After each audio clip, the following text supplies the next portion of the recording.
It's their ticket out of Gaza. The Rafah crossing with Egypt reopened this morning, allowing the injured and foreign nationals to cross over. The BBC's Roshi Abalouf is there. We started to see some movement now for people carrying their bags going inside the terminal. This is the first dual national people who will be allowed to cross into the Egyptian side of the crossing. We understand that the passport control officers are inside the terminal testing the system, and we understand that about 7,000 people will be allowed in this week. Today about 540 people. I see people carrying their bags and trying to rush inside the terminal. FBI Director Christopher Wray warns a Senate panel of the very real and growing threat of terrorism inside the U.S. Our most immediate concern is that violent extremists, individuals or small groups, will draw inspiration from the events in the Middle East to carry out attacks against Americans going about their daily lives. And telling Florida Senator Rick Scott, one terrorist organization after another calling for attacks. And we should wake up. It is a time to be concerned. We are in a dangerous period. Ray says that threats could include homegrown violence as well as potential foreign terrorist groups acting against the United States and the West, both domestically and abroad. I'm Lisa Dwyer. An initial court appearance expected today for 21-year-old Cornell University junior Patrick Dye, accused of making online torture and death threats against Jewish students at Cornell. On Wall Street, ahead of this morning's opening bell, the Dow futures down 34 points, NASDAQ futures up 9. More on these stories at townhall.com. Harry, God has chosen you to have a son. The greatest story ever told is now an epic Christmas musical for the whole family. I won the mother found. You are in danger, Mary. Starring Fiona Paloma, Milo Manheim, Lecrae, Joel Smallbone, and Academy Award nominee Antonio Banderas. This child, what is his name? Jesus. Journey to Bethlehem. Rated PG. Parental guidance suggested. In theaters everywhere November 10. Soundtrack also available. Get tickets now at journeytobethlehem.com. Relief Factor, pain relief that's natural, pain relief that works, and pain relief that attacks the source of the pain. That's the experience of tens of thousands of Americans who are taking Relief Factor right now. See their incredible video endorsements at relieffactor.com and then order your 3-week quick starter pack for just $19.90. Find out that's less than $1 a day. Find out if it can work for you like it works for me by ordering your 3-week quick starter pack today. relieffactor.com, relieffactor.com. Be the next success story. The United States has a new ambassador to Israel. He had served as Treasury Secretary in the Obama administration. The Senate confirmed Jacob Lew by a vote of 53 to 43. Lew promised to stand side by side with Israel's leaders as they respond to the October 7th attack by Hamas. Lew said at his confirmation hearing in mid-October that there's currently no greater mission than to be asked to strengthen the ties between the United States and the State of Israel. U.S. National Security Council spokesman John Kirby said after Lew's confirmation that the administration is eager for him to get on the ground and start leading efforts to support Israel and its fight against Hamas, but also to help integrate and continue to lead the effort to get humanitarian assistance to the people of Gaza. Norman Hall, Washington. South Korean intelligence says North Korea has likely sent more than 1 million artillery shells to Russia since August, helping to fuel Vladimir Putin's war on Ukraine. News and analysis at townhall.com. American infant mortality hits a 20-year high. A report from the Centers for Disease Control and Prevention says the U.S. infant mortality rate rose 3% last year. The report says white and Native American infant boys and babies born at 37 weeks or earlier had significant increases in death. The report also notes larger increases for 2 of the leading causes of infant deaths, maternal complications and bacterial meningitis. The national rate rose to 5.6 infant deaths per 1,000 live births in 2022, up from 5.44 per 1,000 the year before. I'm Donna Warder. Mississippi Republican Governor Tate Reeves and Democrat challenger Brandon Presley are about to face off in their one and only debate.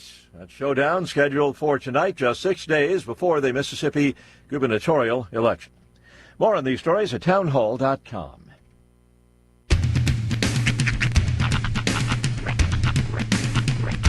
What in the wide, wide world of sports is going on here? I promise you, whatever scum did this, not one man in this force will rest for 1 minute until he's behind bars. Now let's grab a bite to eat. Yeah, come on. I feel the hot wind on my shoulder and the touch of a world that is older. I hit the switch and check the number. I leave it on and then I slumber. I hear the rhythm ringing through it. Flamenco guitar and cumbia music. I hear the talking of the DJ. The travel listen, what does he say? I'm on a Mexican radio. I'm on a Mexican radio. Broadcasting live from high atop the J.P. White Building in downtown Roswell, New Mexico. It's Mornings with Mike Winters on 106.5 Roswell's Talk FM. Is that what I sound like when I talk? Now, here's your host, Mike Winters. And good morning, one and all. Welcome to Mornings with Mike Winters. I am he. That would be me, Mike Winters. Happy middle of the week. Happy Wednesday, everybody. Hope you are Wednesday. I forgot to turn his microphone. I'm here. I swear, present. Yes, welcome to it. Wednesday, All Saints Day, the first day of November. Yeah. And I was reminded, time change this weekend. That's right. It's the good one. Yep. The fall back one. It's the one you want. Yeah. The one you need. But enjoy this extra little bit of darkness for the rest of this week. Yeah. Once we go time change again, it's going to be all weird and sunny by 6:30 again. For a minute, and then it'll settle in. It does. To a little groove there. But, yeah, I like this one. This is the one I'm going to gain an hour of sleep. Sunday morning, it'll be like, it's going to feel like it's noon all day, but it's actually 11. And that's what I do. That's how I do it, because they never tell you when you have to take your hour. Mm-hmm. Now, I mean, yeah, if you adhere to a very specific time schedule with work or something like that on a Saturday. Regimented. Sure. Yeah. But take your hour whenever you want it. If you want to just have an extra hour of mindlessly watching YouTube at 2 p.m. on a Saturday, be like, it's 1 o'clock now. In my head, it's 1. And then just keep subtracting 1 for the rest of the day. I try to use Saturday night as my night of adjustment. Mm-hmm. Like, I'll be watching TV and I'm like, okay, it's actually this time. And then you do the exact same thing on the other side of it too the next day, where you're like, well, it's actually it's actually an hour later. But I know what's going to happen on Sunday. We're going to be like 4 o'clock and it'll be like, I feel like it's dinner time. Yeah, man. why is it so dark out at 4:30? Like, I feel like it's time to go to bed, but it's only 5 o'clock. Right. Yeah. And that is the thing. Dusk in the fall time, like when it comes super early like it does, it always makes me feel so much more tired. Yeah. Like it ages me almost. I feel like, well, now I need to go grab myself a sensible dinner and sit down for some Matlock. I believe it's now Blue Bloods. Oh, okay. Which, by the way, I kind of want to start watching it. Like, I don't get, like, all right, I ain't going to lie. There's 2 draws. Donnie and the Stash and P.I. I mean, come on. Oh, yeah. Selleck, and I'm like, how could a show with Donnie and Selleck not be good? You know what I mean? And it's been on for 50 years. I think a lot of people have looked at television and be like, how could a show with Ted Danson not be good? Well, there's reasons. Oh, Cheers was amazing. Yeah, there's reasons. It depends on what the cast you build around you. Yeah. All I'm saying is it's been on for 100 years. And it's like held down the Friday time slot since 1902. That's true. It's been on for forever. So every time I get on, like, I think Paramount has it, or one of those, they always show the Blue Bloods, and I'm like, Kim, if we get into this, that's going to be like 10 years of TV to watch, because we have never watched this, and I know, I feel like my grandmother was a young lad when this came on. Can I tell you, though, the sad part about that is, when it does eventually come to an end, because we know this because we chose a specifically long-running show to be like our lunchtime watch show, me and my friend Misty, and so it's Modern Family because it has 11 seasons. Yeah, but we're in the middle of season 10 now, and we're starting to feel it's like we've been on a journey with the Dunphys. You don't want it to end. That's how I kind of felt with Shameless, right? Because I think there's only 7 seasons, but it's a Showtime show. So anytime you have those shows on like HBO or Showtime, there's always like a year and a half between seasons. So it was 7 years of Shameless, but it was like 15 years of waiting to get through 7 years of Shameless. So it had the same feeling. And I didn't pick that show up until about the 4th or 5th season. Right. So I watched those first 4 or 5 seasons, and I'm like, all right, what now what? So I had to wait like 10 years in between seasons to finally finish it. Almost to the point where it's like, man, I got to go back and watch the season before because I can't remember what happened. So yeah, you got 14 seasons or 13 seasons of Blue Bloods. Yeah. And CBS in October, actually last month, officially announced the renewal of Blue Bloods for season 14. There you go. So they're going to beat The Simpsons. No. No, they're not. Oh, they will. They've got a good solid 17 years to go before they beat The Simpsons. Yeah, but Tom Selleck is Teflon, man. Yeah, He's gonna be around. That mustache can only stop so much. Hey, as long as there's reverse mortgages out there, he's going to be all right. There you go. Let me give you the rundown here for today's show. But by the way, what was it? By the way, don't forget this is a non-football week. Yes, it is a bye week. All of our schools have earned a bye week, being in the top 4 seeds of the playoffs, so they get to enjoy watching football this weekend, and then they'll be back in action next weekend at home. Roswell, Goddard, and Artesia will all be at home. After this weekend's determinations, we'll know exactly who they play, when they play, and what time they'll play. Yep. So we'll get all that for you. So Monday of next week we'll have it all laid out officially here on the morning show. Sunday, I think, is when everything gets laid out. Yeah, we'll know we'll probably have a good idea Friday or Saturday night. Sure. Once they know who their opponents are, because usually the coaches start talking, but we generally will get all the promos and all that Monday morning. So and announce it. Be ready for playoff football. Look on our Facebook. Usually we get updated over the weekend on our Facebook there. That's right. We'll talk about it live on the La Radio in the morning. There you go. How was your anniversary? It was nice. Went and had dinner. Kim's birthday, I guess, not anniversary. Yeah. The anniversary of Kim's birth. There you go. Yeah, that's right. Y'all celebrate Halloween. I celebrate Kim's birth. And that's a great night to have a birthday because not many people say, it's Halloween. Let's go have a nice night out to eat. Yeah. So that's what we did. You get to avoid crowds, generally speaking. Well, and then to be honest, when I first got there, it was a little busy because I think people were pre-partying. Like they go let's fill up the belly before we go hit the streets of partying. Right. And so there was a little bit of that, a little younger crowd. The bar was pretty busy where I was at, but the restaurant side was a little quiet. So yeah, we had a nice dinner and finished out the day. We're kind of tired. So. Right. But yeah, all good. Very good. Yeah, I better do the rundown because I got to get this one interview going. We're going to replay an interview this hour next. Yesterday, we had Chaves County Manager Bill Williams join us. Also joining Bill was Tina Dixon, County Commissioner for Roosevelt County. We talk about 30 by 30, which if you don't know what that is, you probably won't pay attention. And just overall chicanery, New Mexico. So we'll play that interview here in just a bit. In the 8 o'clock hour, around 8:15, we're going to replay our interview we had on the 25th with the American Legion Post 61.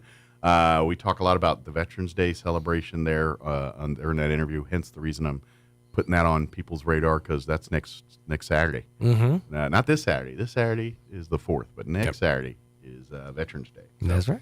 And then in the 9 o'clock hour, about 9:15, Andrew Moore, CEO, director of the Roswell Chamber of Commerce, will join us and give us an update on events and things planned and happening through the Chamber of Commerce. So, plus we'll have all of your features that include news of the local, national variety.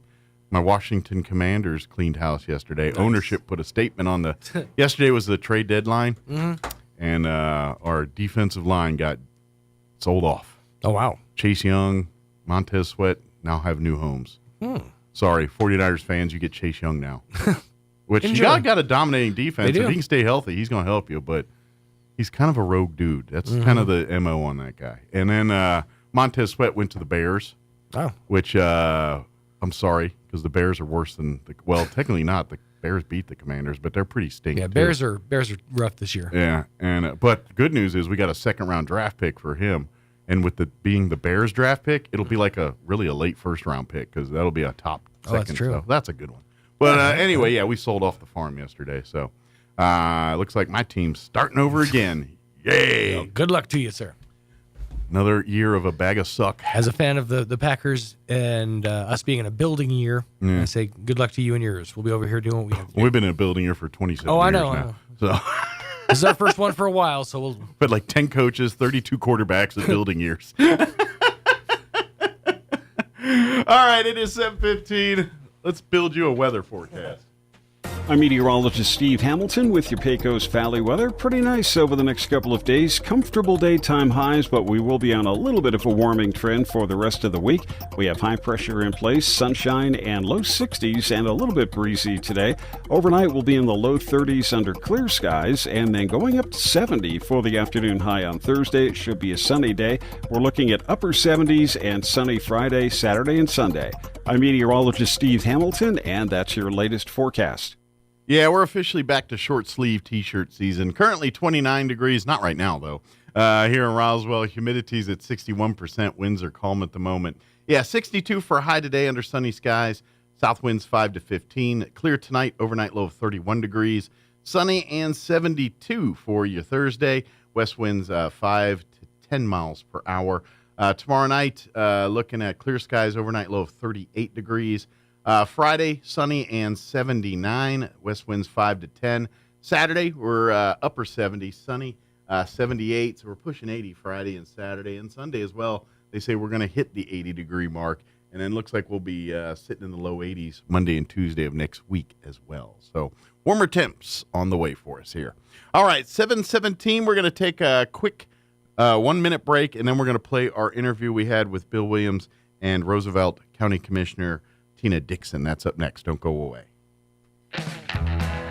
Fall into savings this month at your locally owned and operated Big O Tires. Save up to $140 on select sets of tires after mail-in rebate, all with multiple financing options tailored to you. Let Big O Tires certified technicians help keep you and your family safe on the road this fall. Make an appointment online at bigotires.com or stop in today. Big O Tires, the team you trust. Our lives run on energy every day. And every day, your friends and neighbors at New Mexico Gas Company safely deliver reliable, affordable, essential energy to New Mexicans. The kind of energy that brings families together, that surrounds us in comfort, the energy that warms homes and hearts.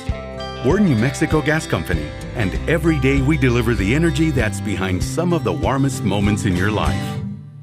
That's why we're here. Here's a Mornings with Mike Winters fun fact. A group of 12 or more cows is called a flink. If you have only 11 cows, that's called a lot of cow pies. Here's Mike Winters. And good morning. It is 16 minutes after 9 o'clock, and joining us in studio this morning, of course, we have as usual every month here. He's a regular now. He's got his own seat and everything. Yeah, there's not much regular about me.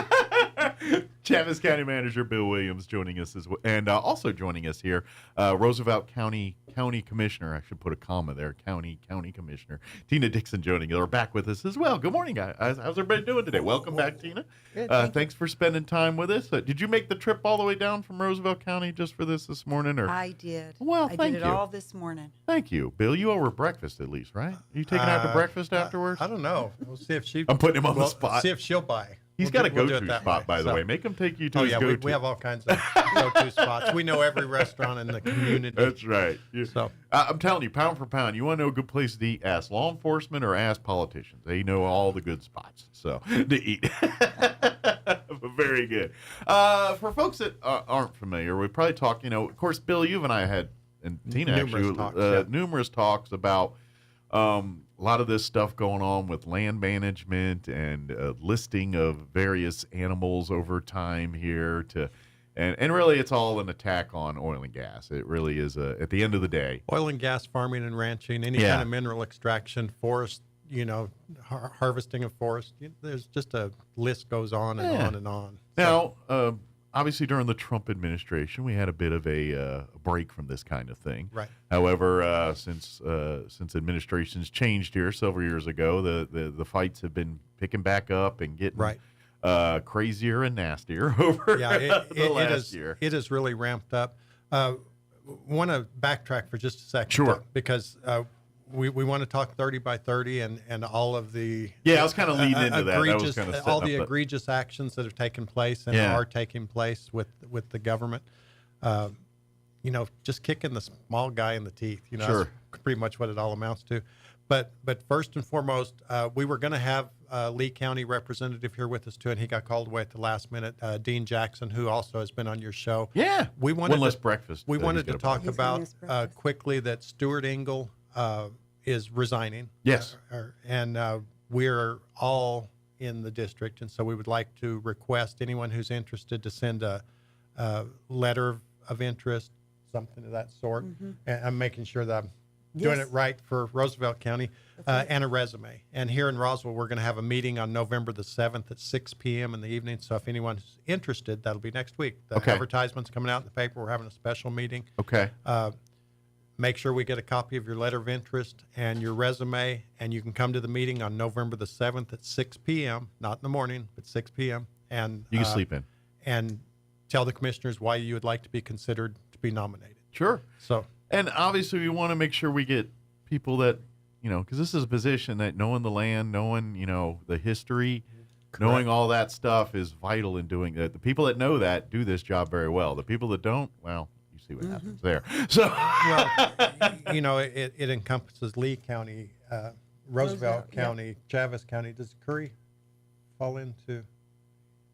I'm not sure that Curry County does, but anyway, there are 4 counties I think that are represented by Senator. Sure. 5. 5. So it would be, and Debaca. Oh, yeah, get the mic sure. Debaca as well. Okay, so Debaca. Well. Debaca. That's the county we couldn't figure out there. Well, don't want to say anything bad about Debaca. There are good neighbors to the north. Absolutely, but, we definitely. Last but not least. Yeah, that's a good way to put it. We just overlooked them. But anyway, anyone who's interested, I know, just me. I try to spread the blame. See, she knows how to work it. The bus is right here, sir. You need to get under. She's an elected official. She knows how to twist and spin these things. Unlike me, I'm just a redneck corn pony. If anyone's interested in being considered for Stuart Engel's Senate position, or send a letter of interest, a resume, and come to the meeting in Chaves County on November 7th, 6 p.m., and then we will, the commissioners will vote on that at our regular commission meeting on the 16th of this month. I could tell you this much. It doesn't matter if they're representatives or senators. They need all the conservative help they can have in Santa Fe here. Doesn't matter if it's the House or the Senate. So, if you want to keep the values you hold dear and things, we got to get someone in there that's willing to fight the fight in Santa Fe here, because they got an uphill battle. Exactly. You can send your stuff to Lee County, either at 100 North Main Street, Suite number 4 in Lovington, or leecounty.net. I've been informed this morning. Do they have and I know you can always go to the New Mexico Secretary of State's website, but if you're kind of questioning on if you live in the district or not, you can go there and see the maps and kind of figure out if you live in, because that's the first thing. You got to live in the district to qualify. If you don't, then we appreciate your help, but we can't use you for this particular. But you'll have to make sure that you look at the new maps, because when they redistrict, there's still some of those old maps floating around and people get confused. Sure, and we know here in Roswell, we got really we were pretty much just District 2 for congressional districts. Right, yeah. And we now, depending on what part of town you live in, and now we're lumped. Like I am lumped in with Albuquerque now, and I failed to see any of my. But anyway, that's another story for another day. But check those maps, do your diligence on that, and then be at the commission meeting here to put your hat in the ring. So to speak. And we did the same sort of thing a couple of months ago when Senator Gay Kernan resigned her post, and so the 3 counties that were involved, we all had to come up with a nominee So 2 of the counties nominated Larry Scott, and Stephen McCutcheon was nominated in Eddy County, and it's up to the governor at that point. She can choose who she wants, and it didn't make any difference that there were 2 supported by one county and 1 by the other. She chose the odd man out in that particular case. So Stephen McCutcheon is the current senator for that district. Gotcha. So that's the way the process works. We all put in a name. If we put in multiple names, then she can choose any of those names. Okay. If we all put in the same name, then that's the one she chooses. So you and of kinda course, we wanna- have no idea who's going to come forward or how it's going to. I would imagine you yourselves want to try to limit it to one character or one person doing that, being the name going, because I think we've it's all always learned we don't better want to to- leave the choice to the governor. I think it's always better to do your Yeah. homework at home. Yeah. And, make sure we know what we're doing and we've got in there who's good for us. And please understand, too, these folks are filling in for the rest of the term of the person they're replacing. and So then they're they going to have have to to be run elected. for election on their Right. own. I'm assuming neither one are up this time. It'll be in a year or two, the next cycle. I believe here. it's the end of 24. Okay, yeah, the next. I believe, is that the presidential cycle? I guess that would I be. believe so. Yeah, so Yeah. it'll be that year. So, but meanwhile, we need to They'll put someone fill in the- that seat fill the now. role. They got to serve here when the legislative session starts up here. And of course, we want to do this as quickly as possible, which is why we're having special meetings and trying to do this. Well, you want to give that person enough time to get their feet wet, to get prepared for the legislative session here in about a month and a half or so. Right, because the governor, 2 months. last time when we did this for Senator Kernan, took her almost 2 months to make a decision on who's going to be chosen. Well, the session's coming right up. We want this person to be up to speed and vetted and ready to go. And ready to go. And if for some reason it creates an opening in another seat, then we have to go through this whole process again. And we all know in order to make sure we have someone in place for those seats. And we're not all stupid. We know there's tactics, and like if we give them the option to delay it, that's what's, you know what I mean? That, Right. Like if it could happen, odds are here it's going to happen. So Right. you got to kind of do your due diligence and stuff on the front end, so they can't do what they're going to do on the back end, if that makes sense. When is your meeting going to be? Our meeting is on the 14th, November the 14th. Okay, so you're about 2 weeks or so. Yep. We've got the announcement already out, and if they want to send their letters of interest, their resume, all of that, send it to 109 West 1st Street in Portales, 88130. And, I'd like to get some letters of interest out Good there. deal. So, And of course, if you don't remember that, you're driving your car and stuff, you can always reach out to Bill in his office here, and he'll make sure that all that stuff gets to Tina. And same thing with Lee County. They're going to have a meeting this Thursday, just introducing what their process is going to be, and then their vote will actually be on November the 16th, same as ours. But that's when their candidate or nominees would be able to speak to the commission. Our nominees in Chaves County will do their speaking on the 7th, so that will allow people to attend all the different meetings. We've worked pretty carefully on this to make sure that none of us create a situation where a potential nominee won't be able to go and speak to the people that need to be spoken to. That's good. That's good. We want to go because us and Curry are on the same. We do it the same day, so we're putting one at the top of the agenda and the other at the bottom of the agenda so that he can make it to both commission meetings. And to be on Tuesday. honest, as I do with every case here, county commission meetings are open to the public. And for folks in Roosevelt County, certainly folks here in Chaves County, Lee County, go to those meetings. Listen in on what's being said. You stay informed on all this stuff. You brought up something a minute ago about you would think that we would all want to put the same name forward rather than create any kind of dissension or alternative selections by the governor. And we're very fortunate in this part of the country, in this part of the state, that we all are very like-minded. Curry's like us, Roosevelt's like us, Chaves, Eddie, Lee, and Lincoln, kind of all the underdog in this state. So and we all stick together, and just like we're planning this to assure that we get the best outcome, that's the way we try to govern this part of the we kind of have to, or they're going to eat your lunch. That's if we what's don't going to show happen. strong force. And speaking of that, on the 30 by 30, we've all been involved in that. And last month we all went to, a lot of us went to Dallas to the Stop 30 by 30 Summit, but we got back And Tina is very energetic. So as soon as she got back, she decided it's time to bring some speakers back to New Mexico to let people know kind of about it if they haven't heard about it and what's been going on. And so last week on Monday, there was a joint meeting with Quay, Curry, Roosevelt County in Portales. Okay. And they fed 168 people, but we think there were well over 200 people at that particular event. Good. And the speaker came and spoke from American Stewards and brought everyone up to speed on what's going on.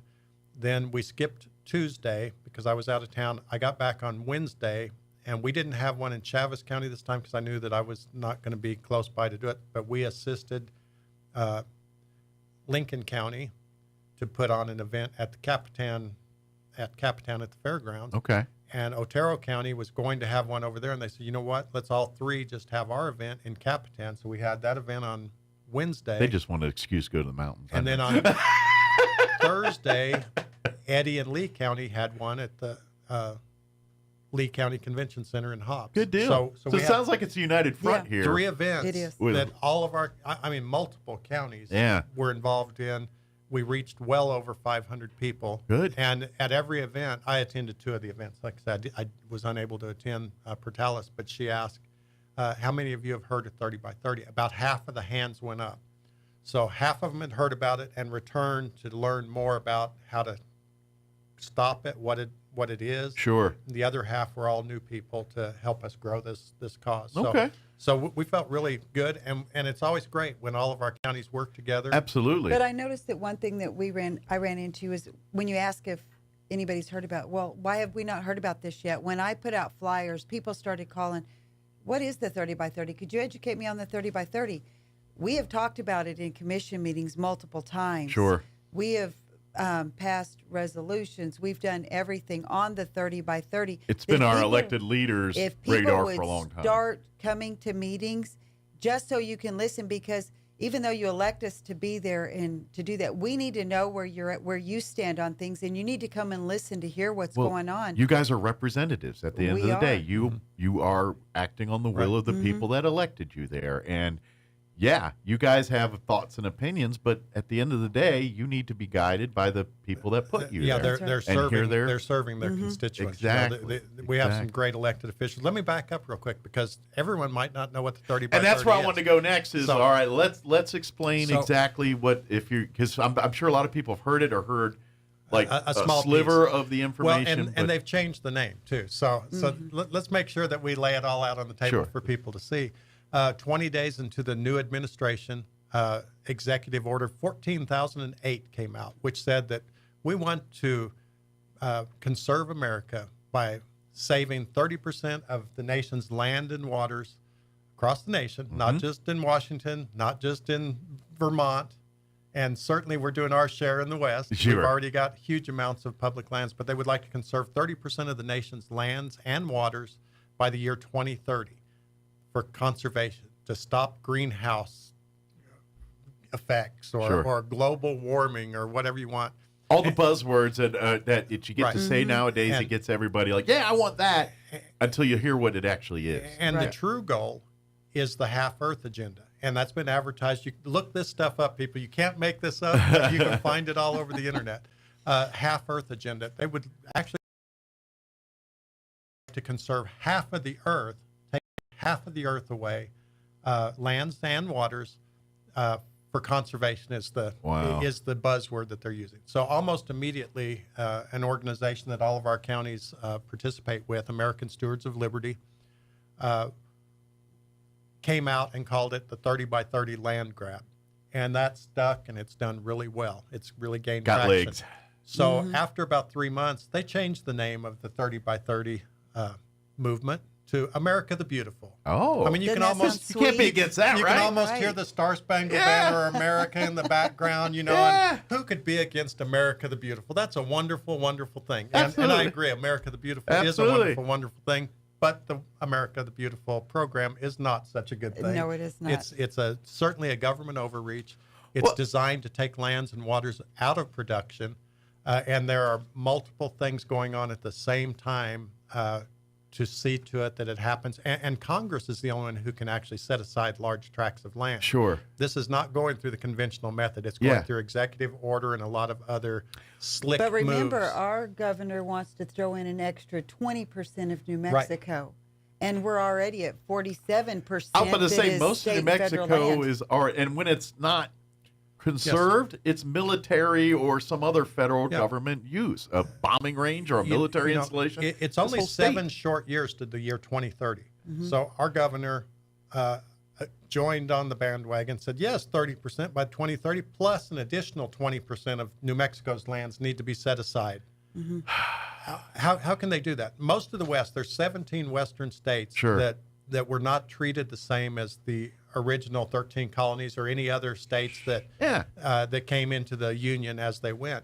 So the 17 Western states, the federal government withheld all that land, and they did do some Homestead Act stuff, 160 acres, and that all started back east. When 160 acres was a huge farm back east, you could make a living there. They knew in the West that you couldn't actually make a living, and most of these lands were not proven out. Yeah, I'll say not all 160 of those acres are farmable or usable. And so almost immediately, the federal government, once they saw how vast the West was and how rich it was in resources, they created the U.S. Forest Reserves, because that allowed them to lock up most of the minerals, the precious minerals, the Comstock lode, all that stuff is in the mountains. And so they said, we need to lock this up until such time as we can figure out how we can make money off of it. Absolutely. And so that's how our forest came into effect. And there's a lot of different government agencies, but in the West, a huge amount of the land belongs to the federal government. Certainly more than 30% of the lands, but that's not the lands that they want. They want additional land. Sure. And the people back east who, since the beginning of the United States, have told the people in the West what they needed to do so that they could get an advantage, continues to happen. Back east, there's very little federal land. I mean, you that's where I'm from. I'm from So- Maryland, D.C. area, and everything goes up, not out, because of the lands. And this is my opinion. I'm going to break this down as an overly simplified, because that's how my brain works here. And so this is the way I look at things like this. I just want to ask listeners a question. When has there ever been a time in your lifetime, ever in your lifetime, where someone from the government comes from out of place and says, we know how to do this better than you? Relax, we got this. Every time they've done that, let me know a time when it worked out well for everybody. And I don't think look at when they come in and they go to Lincoln, the Lincoln Forest, and say, we gotta get man out of there because we're destroying it. And then all of a sudden we lose the owls because they have no place to hunt anymore. Fires start ramping back up because no one's in there doing what they need to do. This is what happens when people that live 200 or 1,000 miles away from you tell you how to live in your own backyard instead of the people that live in New Mexico, generations of families, the oil companies, the farmers and ranchers. They've been working with the local governments and the people that live here way longer than some clown shoe in D.C. decided we needed to preserve land at some time. And when you talk about when they're conserving it, that's exactly what they're doing. So you're not going to get to use it. So just like the forests that are growing up and all that, you're not going to be able to fish on it, hunt on it. You're not going to do anything. They're just going to leave it there nice and protected. Sure. But then they throw all these other things in with the 30 by 30 that makes it even bigger. When you throw in your prairie chickens, all of your endangered species. Creating endangered species that are not really endangered. We have less here. You know what? They moved where the food is. Now they're over here. And with the drought, I mean, we have less of a lot of birds, not just the prairie exactly. chickens. But guess what happens when it rains? Oh, yeah, I know. They reproduce. They come back. They come back. Well, and here's the thing: the government, everyone else that's against all this wants to tell you it's because of oil and gas they're leaving, or farming and ranching that they're leaving, and that's all horse crap. They do not want you to be able to live off the land and be self-sufficient. They want you to be. Do you really think the people that have generations of family that have been working this land and working this stuff? You think that somebody honestly knows better how to deal with that land than them? No. At the 30 by 30 summit, we were honored to have the red carpet event of a movie, and we would suggest that anyone that can would go online, find this movie, and watch it. It's called No Farmers, No Food. It's a documentary by Epoch Times, EPOCH Times. It's a documentary. They went to the Netherlands. They went to Sri Lanka and these places that the government has stepped in to help. Yeah. And taken over farming and ranching.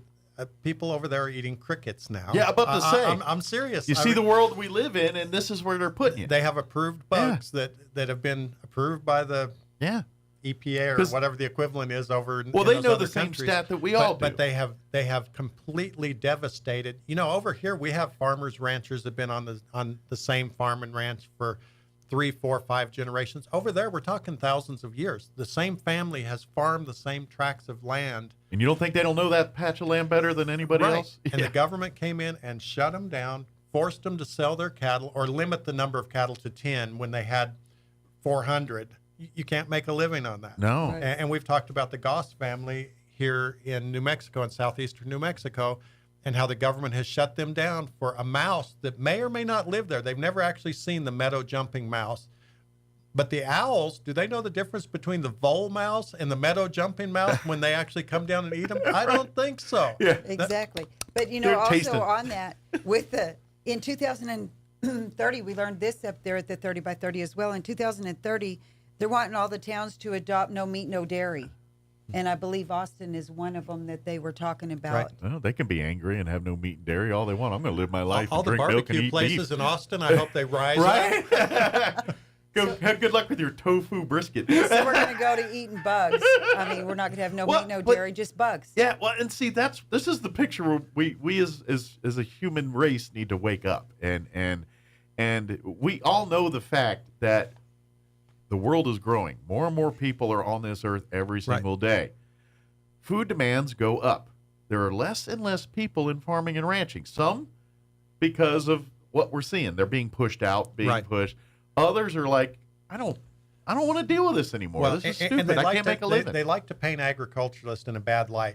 Most of the water in the state of New Mexico is used by farmers. You know, so they must be bad. Do you know how much food they produce? I'm about to say, you know how much of the stuff they go into your belly, idiot? And not just into the belly of the people here, but the belly of the people around we the feed world. the world. Yes. Not just in Chaves County, not just in New Mexico, not Without just a in... farmer, you're going to be naked, you're going to be homeless, and you're going to be hungry. Especially what you're seeing going on in Europe. Like that. So guess who's going to have to pick that slack up if they're cutting out? Exactly. And now they want to do that here, and it's like, come on. Someone and then, oh, by the way, crickets are delicious. You know, I mean, that's what they're doing to us I now. promised my friend Dean Jackson, commissioner in Lee County, he always says this. I always kick myself. Why didn't I think of that? Why don't I always remember to say that? But he says that this 30 by 30 thing does not only affect the rural folks. It's going to affect you folks in the city as well. Absolutely. He makes a point of saying that at every meeting that we have. He says, you know, all your food, your water, any mineral extraction, those are all coming from the land. Sure. And the lands that the government is wanting to take away from us and lock up. The federal government doesn't really need to own lands. No. Those should be open for private enterprise, as we've discussed many times here. They don't want to own them. They want to control them. Exactly. You They can want to still control own us. it and pay the taxes on it. Absolutely. They just want to tell you what to do with it. Exactly. Yeah, And that's the they've done problem. that with conservation easements. A lot of slick little things that they have. Oh, no, you'll still own the land. And we've asked them, there's a movement for a new wildlife refuge up in Montana, Idaho area. And they say, oh, the good thing about this is the lands will still belong to the people. We'll just take conservation easements from them, and that way the tax base will still be there.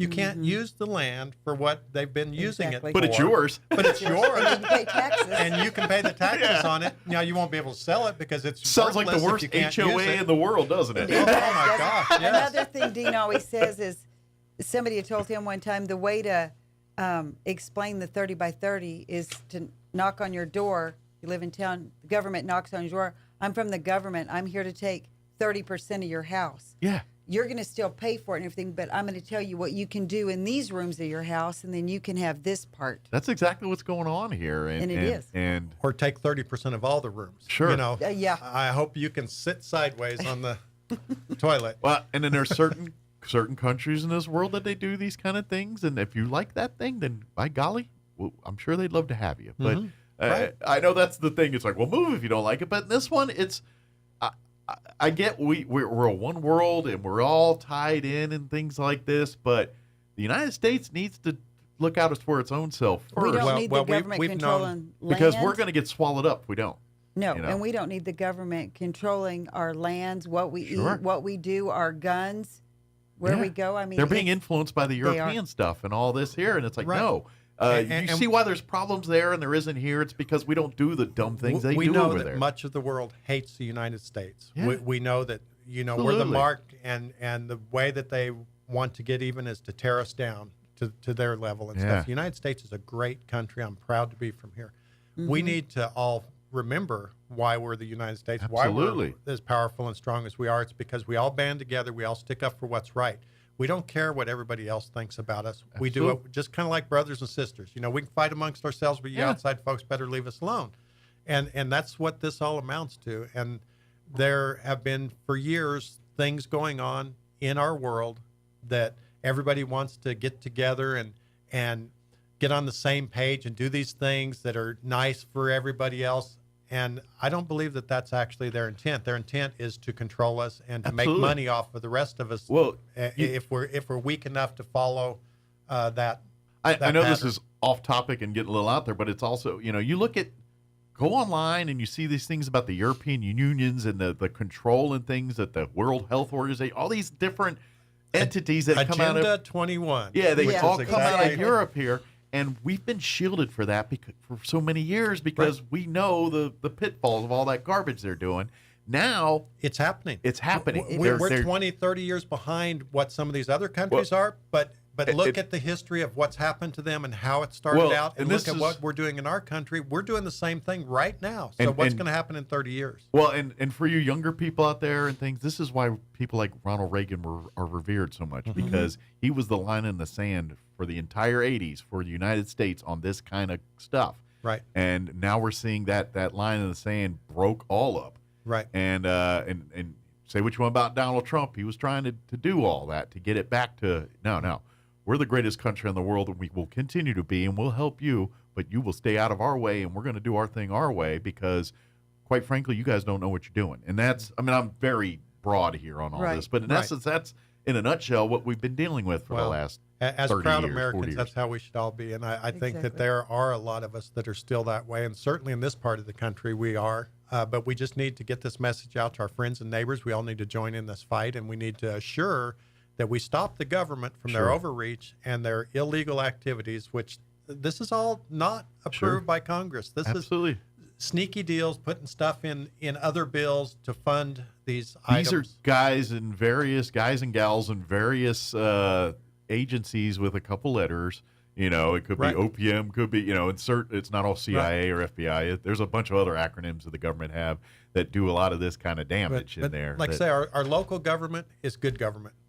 Support all those people. Everybody get out and vote. Put strong leaders in our local government. Absolutely. And then we can work on getting strong leaders in our federal government. Because the federal government, I don't believe, has our interest at heart anymore. Well, I mean, not and again, and neither does our strokes. state government. It's broad strokes again. Yes. But we do have people that do care about us, but overwhelmingly, there's a lot that don't. So everybody vote. Let's take this over. And which gets me back to kind of the beginning of the conversation. If you're looking to be that replacement for Stuart Engel here, we need to step up here because, quite frankly, we need to get more people in Santa Fe on our side. And that's just it. We're fighting two fronts here. We're fighting the feds and we're fighting our own state here. And no one's supporting. And move good people into the right positions. We need to get new, good, strong people and make sure that the people that are there are in the right positions. I've been saying this since I've been doing this show.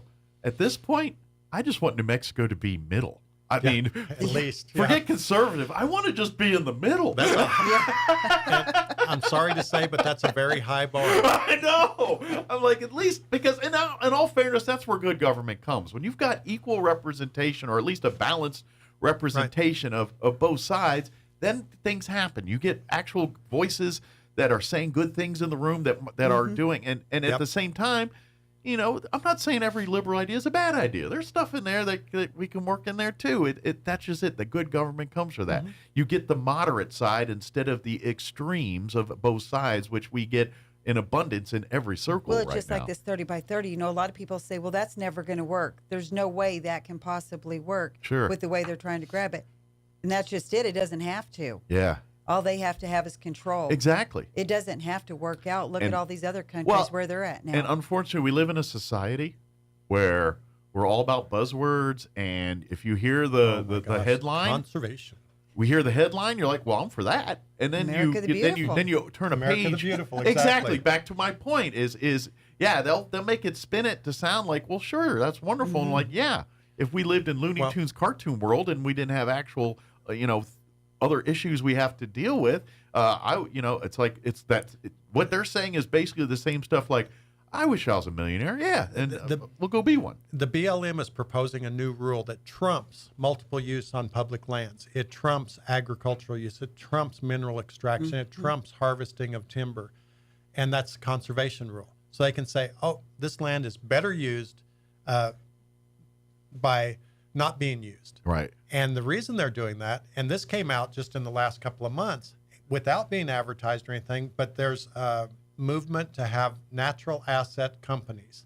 And so there are big companies, and this came out, we've mentioned this before about the 30 by 30.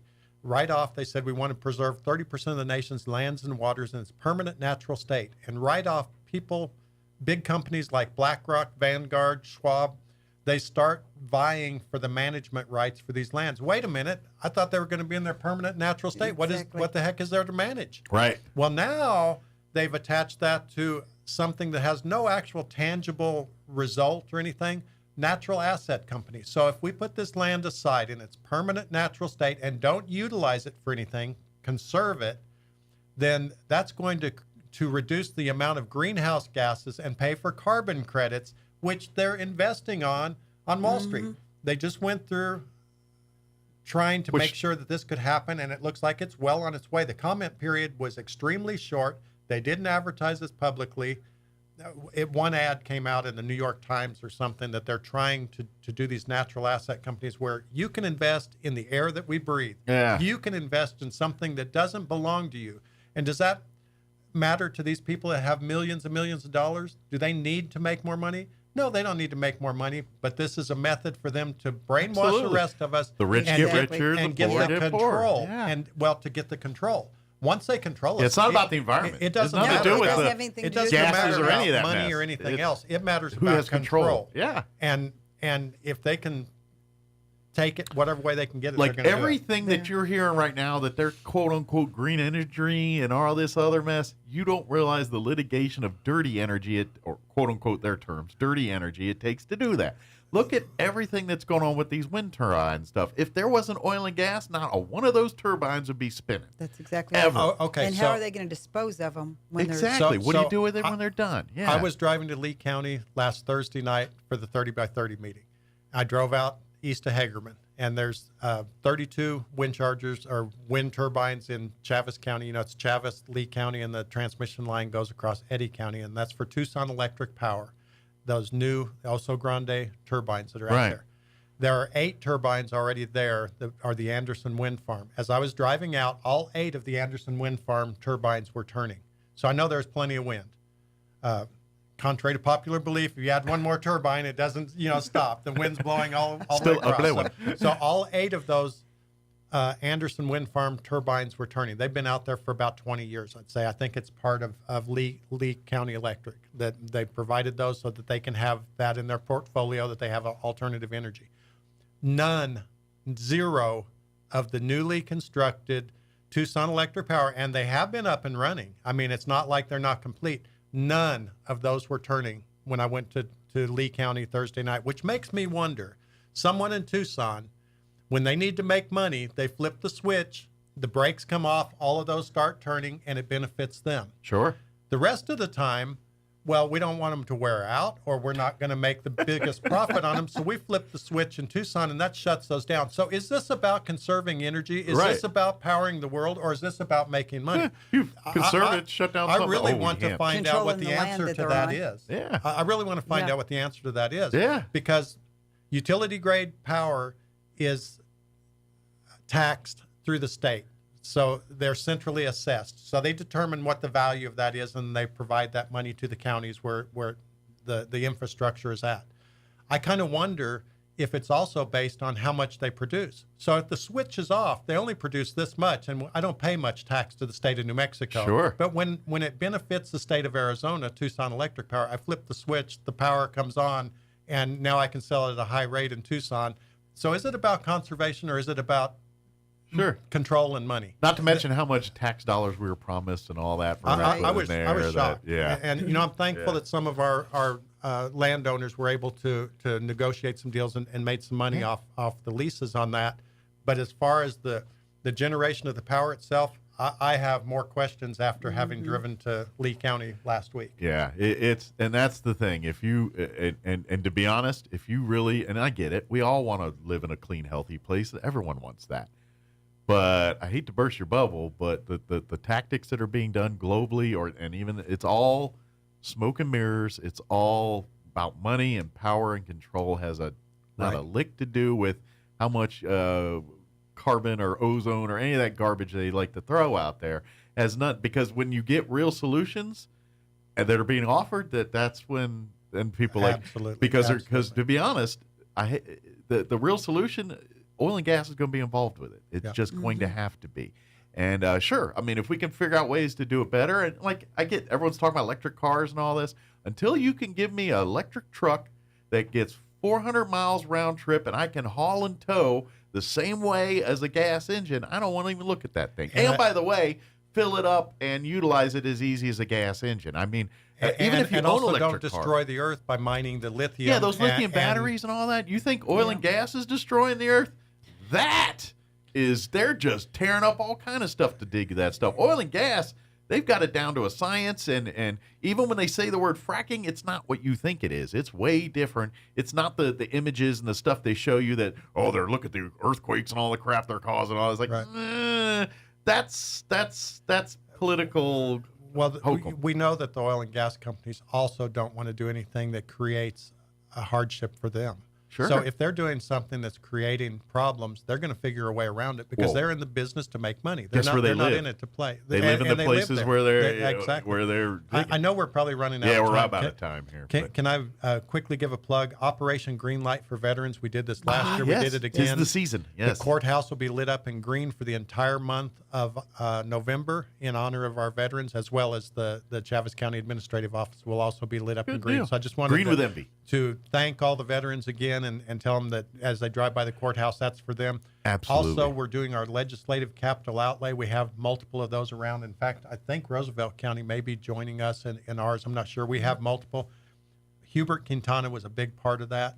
He's a big part of bringing money to all of our communities, not just Roswell, not just Chaves County, but Dexter, Hagerman, Lake Arthur, Eunice, Jal, Lovington, all those places. All those towns you hear about football scores on Friday. And Hubert Quintana Day is going to be this Thursday, November the 2nd, because we're doing our legislative capital outlay meetings. We thought that was a great time to honor his legacy in front of his peers that he helped so much. So good deal. Just wanted to mention those two things real quick before we got off the air. But thank you for having us. Anytime. Everybody look up 30 by 30, look up Agenda 21.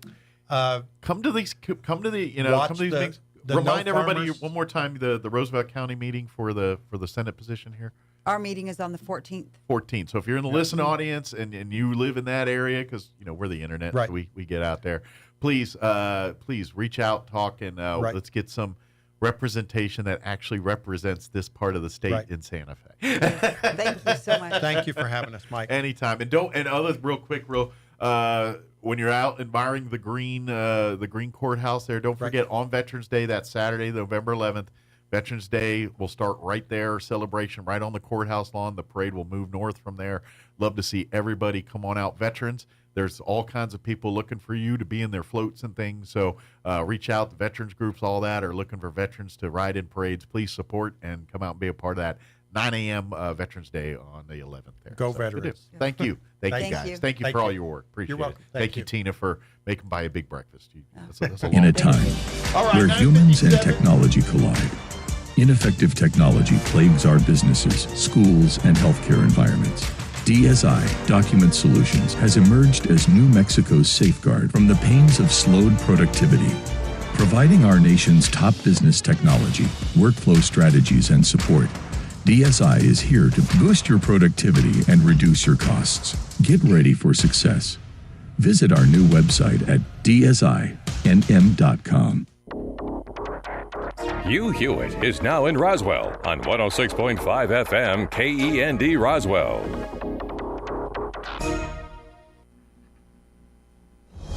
News this hour from townhall.com. I'm Rich Thomason.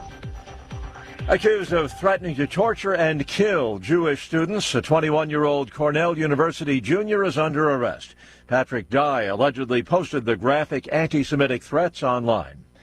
The FBI director warning of an elevated terror threat here at home, Christopher Wray, testifying on Capitol Hill. Our most immediate concern is that violent extremists, individuals or small groups, will draw inspiration from the events in the Middle East to carry out attacks against Americans going about their daily lives. Israel says it has killed another Hamas commander as the war in Gaza grinds on. About a dozen Israeli soldiers have died since the outbreak of war.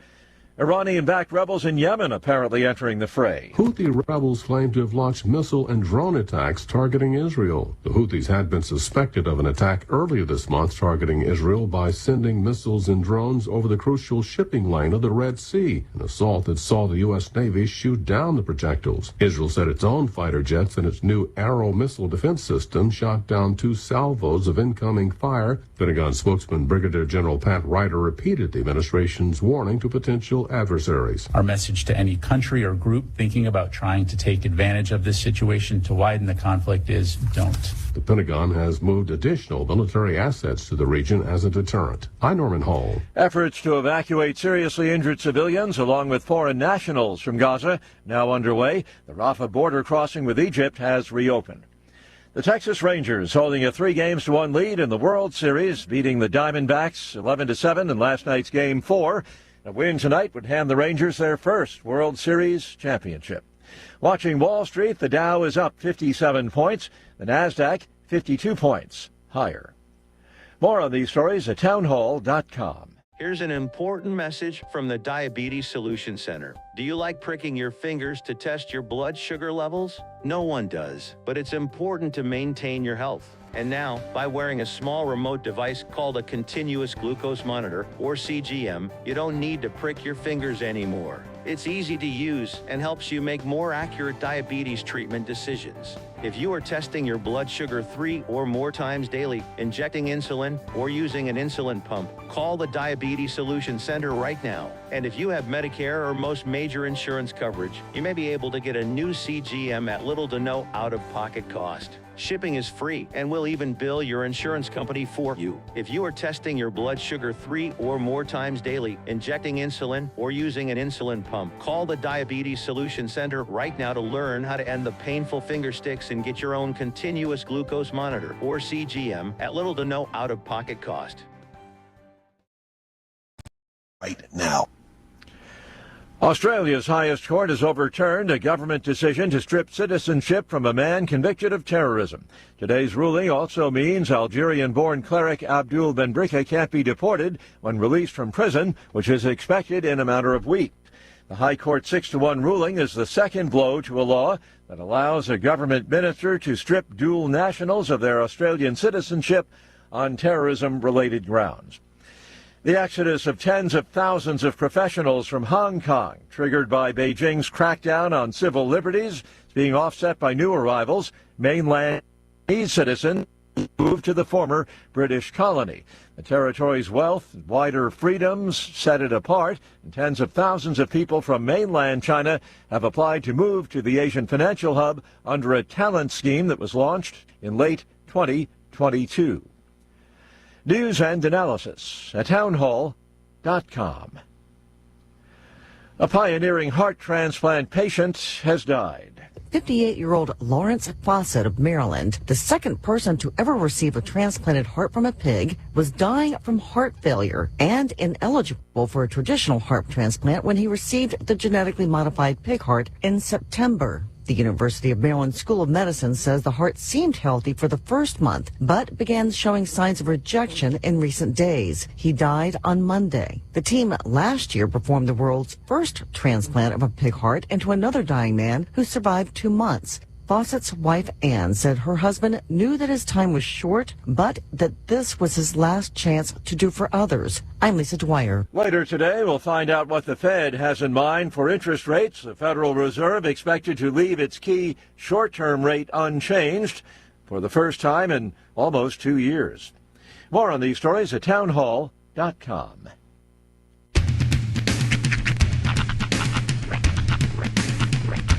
What in the wide, wide world of sports is going on here?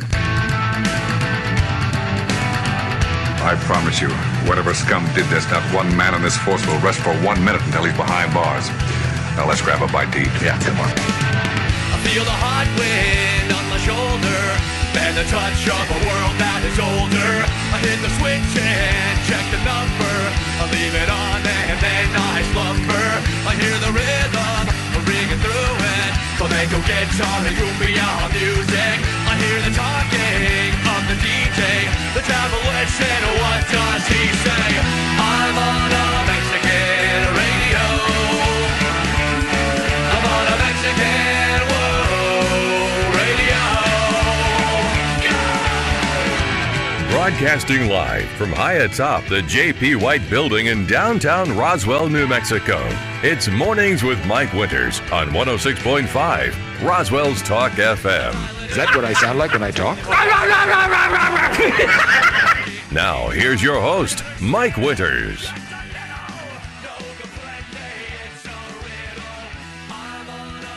And good morning. It is 6 minutes after 8 o'clock.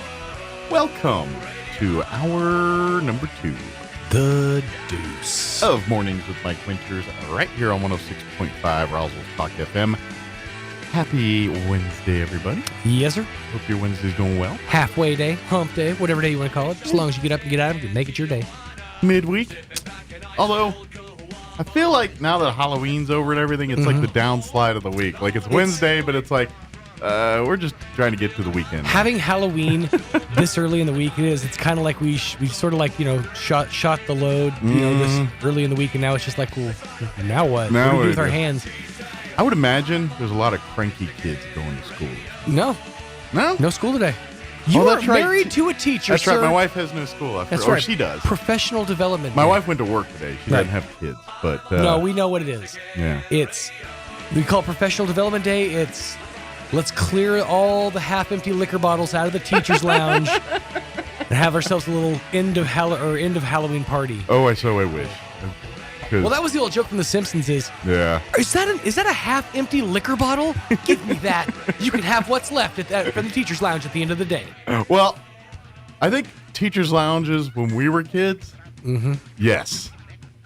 Like, I know for a fact in high school, I'd walk by that teacher's lounge at high school every day, and it would smell like a poker room. Oh, yeah. I mean, there was like, you guys are openly smoking indoors. Yeah. It would smell like a poker room in there. What is going on in there? Mrs. Hannigan, are you wearing just a bra? Yeah. Nowadays in the world we live in. I was picturing the swinging door, where you get to see just enough. Yeah, nowadays I don't think it's like that anymore. No, nowadays there's like 3 couches and they just all go in there and alternate naps. Yeah. It's basically the same thing that doctors have. You have that one room with a TV where they could just go and like hide from the despair. And then they probably have like 20 microwaves to microwave their fish dishes. Oh, right? Let me get there. And a soda machine. And just acres of tables filled with people that are just sharing their problems. Is that a cigarette machine? I haven't seen one of those in years. I actually did see one recently, but it's a candy machine. Really? Yeah, they were using it as a candy machine. And they repurposed. Nice. Candy. Well, some of those machines... there's a fun way to work a vending machine is to pull a lever, Yeah. That's fun. And I come across machines that were cigarette machines back in the day, but then they had like 1 or 2 selections that were like gum. Yeah. Or Tic Tacs or something. But, I think a different time. When we were kids, that place was you know what I would compare it to? like the clown's room at the Ringling Brothers show, like when they're off air, like waiting to go on. Because, like, I'm sorry, I grew up in the 90s. They get off stage like. I grew up 80s and 90s, and that movie that Bobcat Goldthwait did, where he's the clown and the depressed clown. You ever seen that movie? Oh yeah, I've never seen it, but I remember it. Like that's my image of all clowns now because of that movie. They're all just depressed and sad for real life. And then you throw in like a John Wayne Gacy, and it just seals the deal right there. Yeah. So. Well, it's the whole tears of a clown. Mine says you're out there making everybody else happy. We're not focused on the demon within. Yeah. But I think it takes a certain mindset to be able to pull that gig off to begin with. I think it's like mimes. Who grows up wants to be a mime? I mean, honestly, really. Well, it's a silent upbringing. I mean, but everybody hates mimes. Like that's the thing. A mime shows up, and everyone doesn't go, "Oh, a mime!" It's Yes. I guess now there's this. That's the one form of entertainment where people viscerally show you a bad reaction almost every time. I imagine the French. That's where most of the mimes have to. But I think they're even tired of it. Like I think they're getting beat up too because they're just like, dude, I'm just trying to get in the line for the Louvre, and then you keep showing up with your mess. I just want to go up the Eiffel Tower. Leave me alone. But I don't know. I would argue that less than even mime, because at least mime is active work, like active, well, trying it's to an draw art a crowd. form, I guess, if you do it right. The ones that drive me nuts are human statues. Oh yeah, those are fun too. Where it's just like they're just standing there, and like as props to you for having the skill of being able to stand motionless. That is a skill. I'll give you that because I tend to jut a bit. I'm not steady. Yeah. But at the same time, it's not a talent to me that you can do this. Well, see, now they're getting a little more high-techy. Some of them. It's like you did 2 motions in an hour. And that's I've been not noticing a talent. slurry of TikTok videos on Twitter or X or whatever. And they got a lot of these videos with the statue guys, but now they're getting high-tech. Like they have some kind of rod system through their deal, and so they can make it look like they're like floating on a cane. And stuff like that, which is all some kind of skeletal thing they got. There's a guy, and I can't remember his name exactly. I think it's called Sudden Head. Something Head. He was on America's Got Talent for this very thing. Okay. For Did he do the levitating and all that stuff? Yeah. There's a whole trick to it. I've seen like 20 TikTok videos on it on how to do that. But so they are getting high tech, but at least in the mime world, they're still miming. Like the statue guys are at least like, we're going to bring modern technology into this a little bit. Yeah, it's all an art form for sure. But I don't know. Go to school, kids. Get a real job. Special Head. That was Special his name. Head. Special Head. Yes. I kept thinking Sundance Head, but I knew that wasn't it because No, they're a band. Yeah, he's just a dude. He's a singer. But yeah, that was his whole thing. Was he would instantly jump up and float and levitate, holding the cane. Yeah, it's something with the suit they're wearing that stiffens up that allows them to do that. Or something. I don't remember, but it's the whole thing. I'm sure it still takes a lot of upper body strength. Oh to yeah, hold I'm not yourself saying it's onto easy to pull off and make it look that way, but you do it 1,000 times, you tend to get good at it. Right. Why do you think those people that can make rubber band balls and all that? It's lots of hours of boredom right there. Same thing. Let me get you up to date with what's happening this hour. We're going to get you up to do the weather and all that. Spoiler alert, it's going to be nice. Weather is going to be, if you like 70s and 80s, next couple days, that's what we're getting to. So Mike yesterday walked in. He's like, it's the first day of this fall that I'm actually wearing a coat. He's like, yeah, I figured, I'm going to need a short sleeve later in the day, so I'll wear a coat now, a short sleeve. Mike discovered layering yesterday.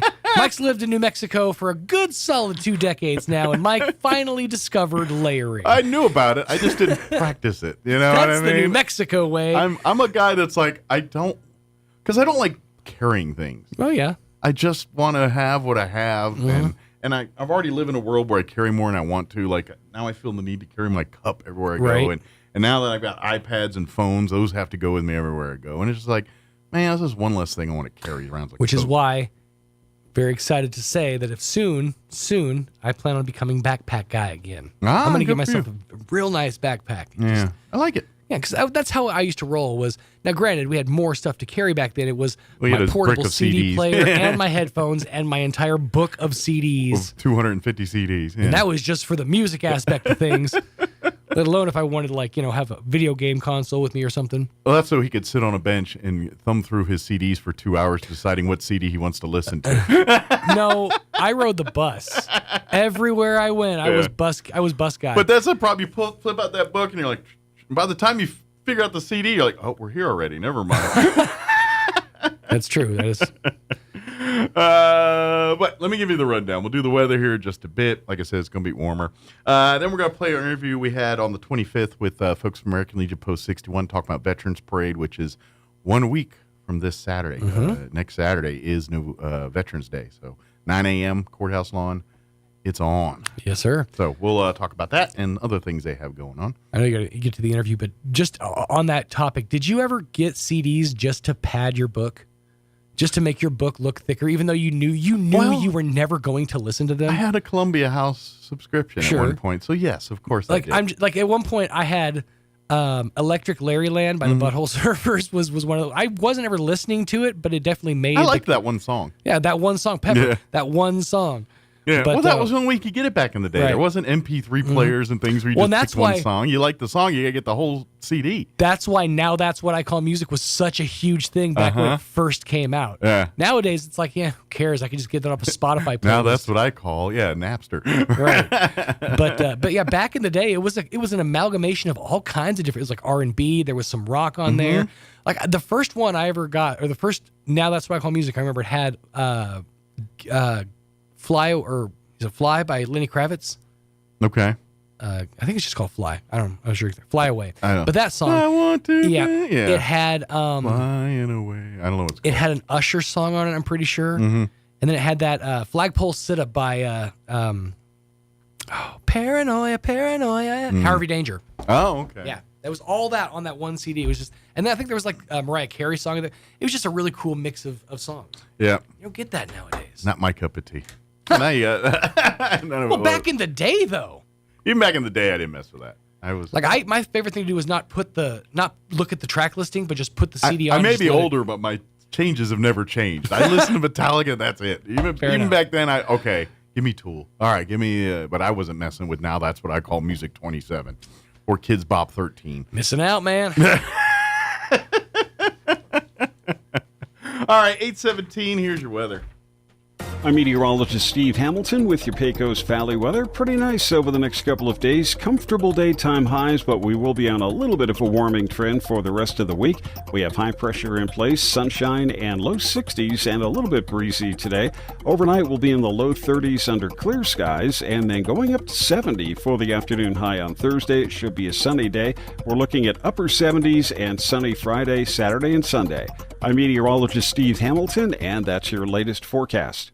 Here is your chance to get the furniture you've been dreaming of. Hi, this is Melanie from Glenn's Furniture, and it's time for a sale. We are giving additional discounts on everything in the store. That new bedroom set you've had your heart set on, a dining table for new family members, even artwork to enhance your space. It's all here right now at discounted prices. Don't miss out on this rare sales event. Come see us at Glenn's Furniture on the corner of Union and Alameda, where delivery is free since 1953.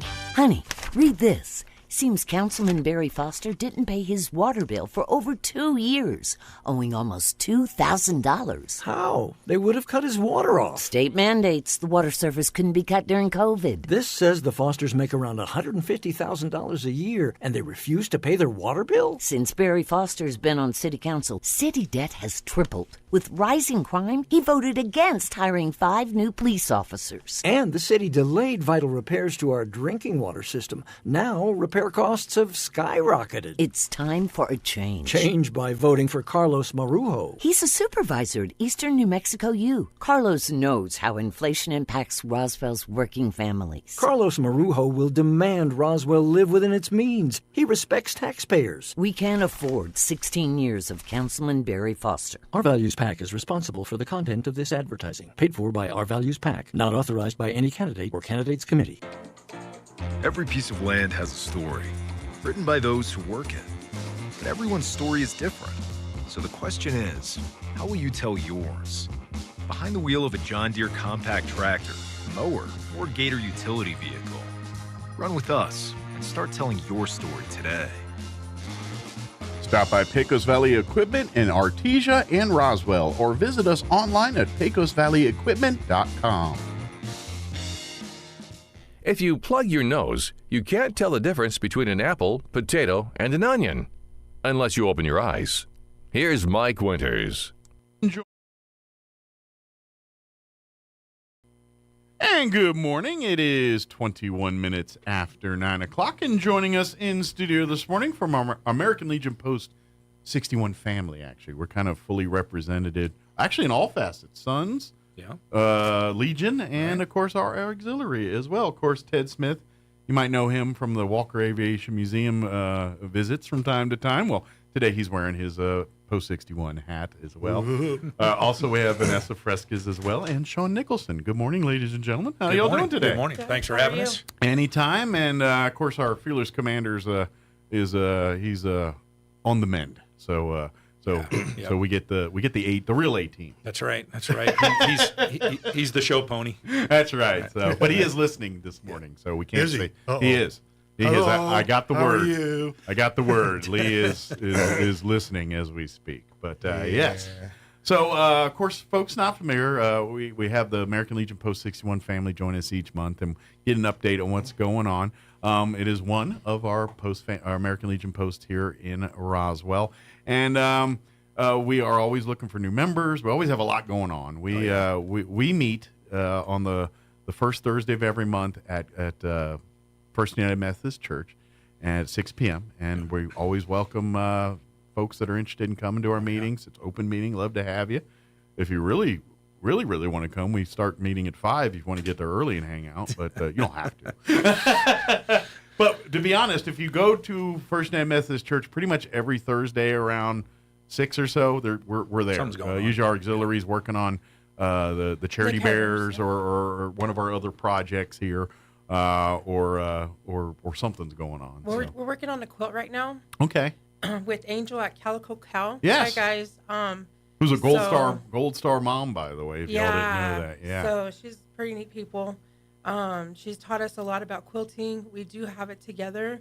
She's helping us with the binding and the finishing touches. So she's like your expert. Although there's a couple people in the auxiliary that have quilting experience, right? Right. Yeah. Like Candy Erzin. Yeah. And, we have she's on the tip of my tongue. Her husband's in the auxiliary. Mom. Now you got me doing it. Yeah. So Robbie, yes, thank you. Yeah. So she does like a lot of our Afghans and our little blankets that we donate over to like the local nursing homes, veterans. Yeah, things like that. They're always working on things, and when they're not doing that, they're working on the Charity Bears, which or the care packages. Care packages, yeah. And a lot of times we give to our first responders through Sheriff's Department, RPD, some of our fire and rescue. I think even Hagerman or Dexter. Some of the. So I think we've given some to some of the organizations there, and they keep them in the backs of their vehicles. And whenever like police roll up on a domestic or a bad situation, there's kids involved. They usually give them the bears and things, and kind of create a little normalcy for these kids. Super impactful, right? Exactly, and that's the point. So we're always making those. So if you'd like to donate to the post directly, that's the kind of stuff it gets used for. Yeah, we had a poster up at the New Mexico State Fair. Mm-hmm. So that highlights. Excuse me. That was a highlight from the activities that we did throughout the year, like from what Mike was just talking about to where we're at now. Mm-hmm. You know, we've acquired a lot of new members, so you'll see a lot of new faces and things like that. So there's a line from the 70s from an old cigarette company. You've come a long way, baby. Y'all know it. Much, and you mentioned donating too, so I think foundational, all the stuff we may talk about today, right, is RoswellLegion.org is our website. That is there, and you can read everything about it. For everything, right, in there, where you can donate to the Legion. There's information in there on scholarships. Yeah, if you are interested in our scholarships, we're going to be doing a new round here, I think, in the first part of next year. So now's the time to turn those applications in. So if you if you are a college student or high school, getting accepted to a college, and you have a veteran family, or if you yourself are the veteran looking to go to college, maybe you did get that GI Bill, but if you need some more assistance there, please apply for our scholarship. And but we'll be taking the applications through that website there. Yes, sir. So the commander just sent me 2 links. Yeah. The first one is www.roswelllegion.org. Yep, that's the one that gets you to everywhere you need to get to. Yes, sir. And then www.roswellala.org. Good deal. So you could check one or the other out. I think they go to the same place if you type in and deal. It gets you there, right? Yeah. Like you said, everything's linked on there. Right. Yeah. And that way you can kind of learn about all and plus our tentpole projects like Memory Lawn Cemetery is one of our pet projects. We're always collecting money, and if you want to donate for that, you can designate it so it doesn't go into any of our other programs. It goes straight to the upkeep of Memory Lawn, which we've done. People that are new to the area, 3 years ago, that place was a disaster area with waist-high weeds. You couldn't see half the grave markers out there. It still needs some more love, but man, it's a lot better than it really fell out of disrepair there. And I don't know the exact number, but it's over 200 veterans call that cemetery home, and there's a lot of other people too. Yeah, we got to remember Ralph Green's kind of. Oh, he's kind of the owner of that place, right? He goes out there and trims the grass on his mowers. He has definitely been the guy. Like if you appreciate everything that's going, Ralph Green is the is the main culprit for making sure everything happens out there. Yep. Absolutely. Yeah. So those are our big big passion project things that we do as a Legion family, and that's and we do run this America for other veterans or other Legionnaires out there. Our post we run very sure we have a sons, and we have a auxiliary, we have a Legionnaire chapter, but we have our own meetings, but and to a point our own passions, but everything we do when it comes to community based is together. So when we're doing the bear stuff, it's as a family. It's not just the auxiliary. It's our Legionnaires, our sons too. And if we're doing a pancake breakfast with a son somewhere, it's all of our Legionnaire family. Yep. If we're out on Veterans Day, it's we operate as one unit, even though we're kind of 3 hats. Yeah. So which is cool. I mean, we have to do that, right? I mean, because we split the membership up with 2 posts. It's the numbers are a little bit lower than it would be, but man, the impact on the community that our group has because it's a family team is huge, right? And Stuff it's you not don't see. It's behind the it's scenes. not uncommon to have members that qualify for 2 or all 3 of the branches. You know, you have because you and I are sons and Legion members. And if you happen to marry a fellow Marine or airman or whatever while you're in the military, guess what? Now you're both spouses of veterans and veterans. So kind of weird, huh? Yeah.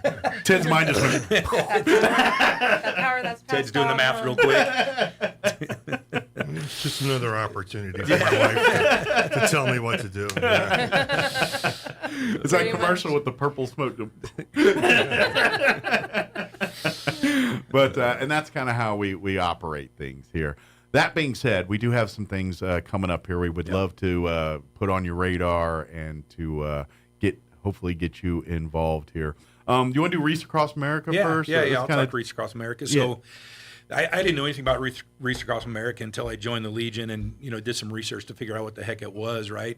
This was a passion project from a kid who got a free trip to D.C. So grassroots. Right? Yeah. And went to Arlington Cemetery, National Cemetery, saw the snow, the gravestones out there, and was impacted by that. Started a business that was creating wreaths and then started donating wreaths to Arlington, right? And then it kind of grew from there. It was kind of unknown for years and years and years, and then it got a TV spotlight, and all of a sudden it exploded. And to the point where last year I think there was 2.75 million wreaths donated nationwide. That's amazing. To like 3,500 different locations. How cool to be is that? dispersed. Yeah, I mean it's so cool. It's awesome. So and they still do the largest wreath run basically from down the East Coast down to Arlington. Well, and the beauty of it is that's a lot of wreaths, but there's still a lot of veterans' graves that need a wreath this holiday season that we'd love to do. So again, Roswell, www.roswelllegion.org. Yeah. Right in the dead center, there'll be a Wreaths Across America link, and you can. And it's a national, and it's all 501c3. You can see it all. And if I remember right from last year when I bought, they offer usually like bulk discounts. Like I think, like I don't know, is it $35 or I don't remember what the cost is for a wreath this year. It's 17. 17. 17. Yeah, it went up a little bit, but it's 17. And the more you buy, you can get. Yeah. Like I bought 10. And I think I got a bought discount like 5 or 10 for 75 or $100 last year, something like that. And that's what I usually do. Yeah. But if you just want to honor, maybe you have a family member that is calling either of our cemeteries home here, because between us and our post 28 friends, we try to make sure all the cemeteries are covered here for wreaths across America. So either way, please, you can go to the link through our website and order. It doesn't matter, because I'm guess 28 probably has one too, but it doesn't matter. It goes to the same organization, Wreaths Across America. You order from the same place. Therefore, you can just go through ours real quick, boom, order it, and they will make sure that the wreaths that you got, because then what happens is in December, they show up with a truck with a lot of wreaths, a lot of wreaths, and then we kind of distribute and we use our manpower and woman power to move those wreaths to where they need to be. So the 28th of November is kind of the cutoff for delivery for December 8th in town. Okay. If they do a donation after that date, it basically falls into next year. So their money's not wasted. It would just potentially roll always so if you meet the deadline, no problem. Your wreath will be on 2024's Christmas list. And we get usually what we take 5 go down to the Veterans Memorial down by the courthouse. Yes. 5 go out to the Veterans Cemetery, McBride Cemetery, and then we take a bunch out to Memory Lawn, and then some will go to South Park, depending on where they're designated. Well, that's put it this way: the more go. wreaths we buy, the more places we go. So. Like last year, I think we made 200 and some wreaths. I don't remember the exact number.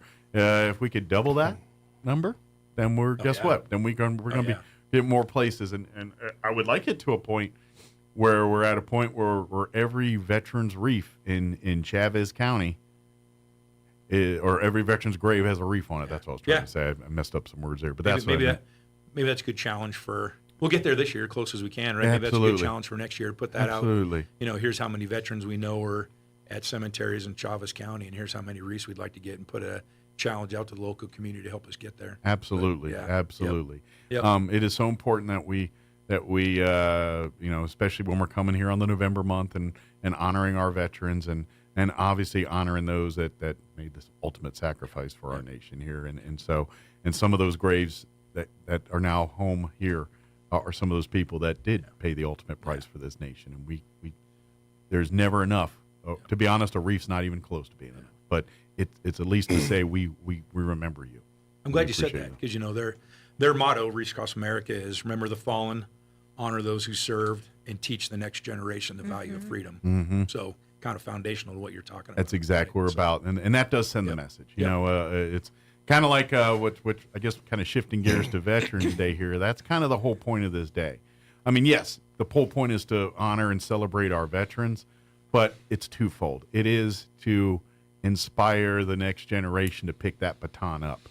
That's why I love the Veterans Day Parade is one of my favorite things because of that, but also the schools and what they do. And a lot of it will be on Friday this year because Veterans Day falls on the Saturday, so it'll be that 10th. A lot of our schools, I know Goddard's is on the 10th. I think Roswell's High's on the 10th. Some of the middle schools, they do some too. They may. But either way, if you're a veteran asked to participate or come to these events, please come with. I get it. Some vets don't want to be recognized. You just, hey, I did my time. Just let me sit, let me deal. And I get that. I understand completely. But what these schools do, I know I'm a windbag talking, but what these schools do to inspire is so great. So if you're veterans out there, please consider coming to Goddard High, Roswell High, if you got family at one of these schools, please go to these events. They're great. They do, like Goddard is literally a rock show. Like they're all amazing, but Goddard, they literally pack the gym with the student body, and you would have thought the Super Bowl was going on when the veterans walk in and they see the crowd cheering and everything. They do such a great. But it really shows the young generation why a veteran is important and why we celebrate them and why they are needed. Because at some point in time, they sign their name on a dotted line to do something above and beyond what you really ask people to do sometimes. And And that's why we celebrate it. And it's so important that some of you in that next generation do the same thing. Yep. Otherwise, we will not have the freedoms we enjoy. Yep. And that's the big deal. That's why Veterans Day is important. I mean, sure, it's important to have the parade and celebrate and pat each other on veterans on the back. Love all that because it's needed and important. But it's really to inspire that next generation to, guess what? You're up next, folks. It's going to be you that has to do this. All right. So look for the auxiliary members in the schools. We'll be in there pretty soon. Good deal. We have good things coming up. Excellent. So look for more, and obviously, if your schools and things need some or would like, some of that kind of stuff, please reach out to our post. We do stuff like that all the time, talking about or do ceremonies and things for various stuff, POWMIA or flag retirements, things like that. We got ceremonies. Don't worry, we got them. we got that down. And then if you have youth at home that are interested or looking for something to do, send them our way as well. We are always recruiting for juniors to join the Women's Auxiliary, the Legionnaires, and the Sons. Yeah. And by the way, we sponsor a Boy Scout and Cub Scout pack. So through our family. So if you're, we just had Scouts on last hour, the new Scout executive here. We also participate in Scouting and support a pack and a troop as well. So if you're looking for a pack or troop home, we might be able to help you out there. Yep. Yeah. Great thing for kids to do if they're not involved in sports, or even if they are, right? Because sometimes in Roswell, you gotta keep your kids involved in things. Scouting values and American Legion values are very similar in terms of being prepared and God and country, and we share a lot of the same values. So it's a natural fit for us. So Scouting is teaching the same things that we're trying to teach too. So it's a good thing. They just hit a younger audience than we do. And then we're also looking to send 2 reps, I believe, to Boys State. Okay. Where they go out of town for a week. Great and they program. learn a lot of values about not only like patriotism, government. They learn about government, the history. It's kind of like a who's who of how the sausage is made. Exactly. So to speak. It really is. It's really a window to get youth. If they have maybe they're pursuing careers in these types of fields and things. That's where Boy State really shines. It gives these boys a chance to kind of see what the adult world is like while still in a training environment. Right. Same thing for the ladies. It goes over not only like the Americanism of things, but they go more feminine. So like they teach you how to be ladylike at a tea party. Just different things that you need to know growing up.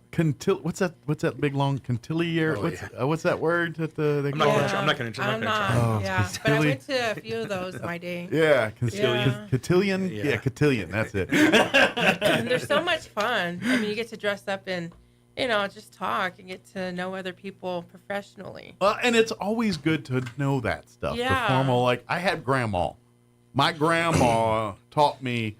Like, no, the fork goes, like, she was a stickler on the elbows off the table, all of that etiquette.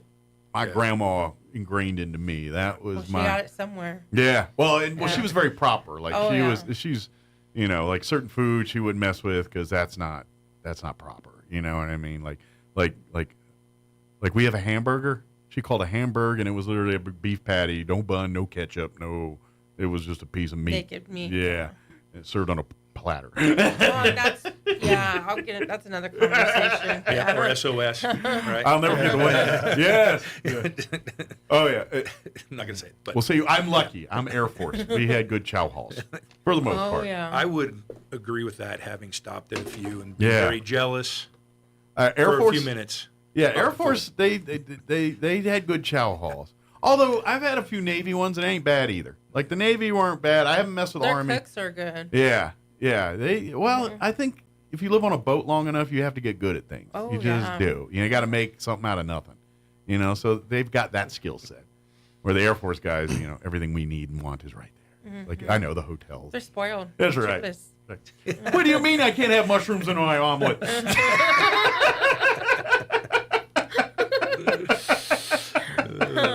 Yeah. I'll never forget that when I was a kid, I was in Boy Scouts.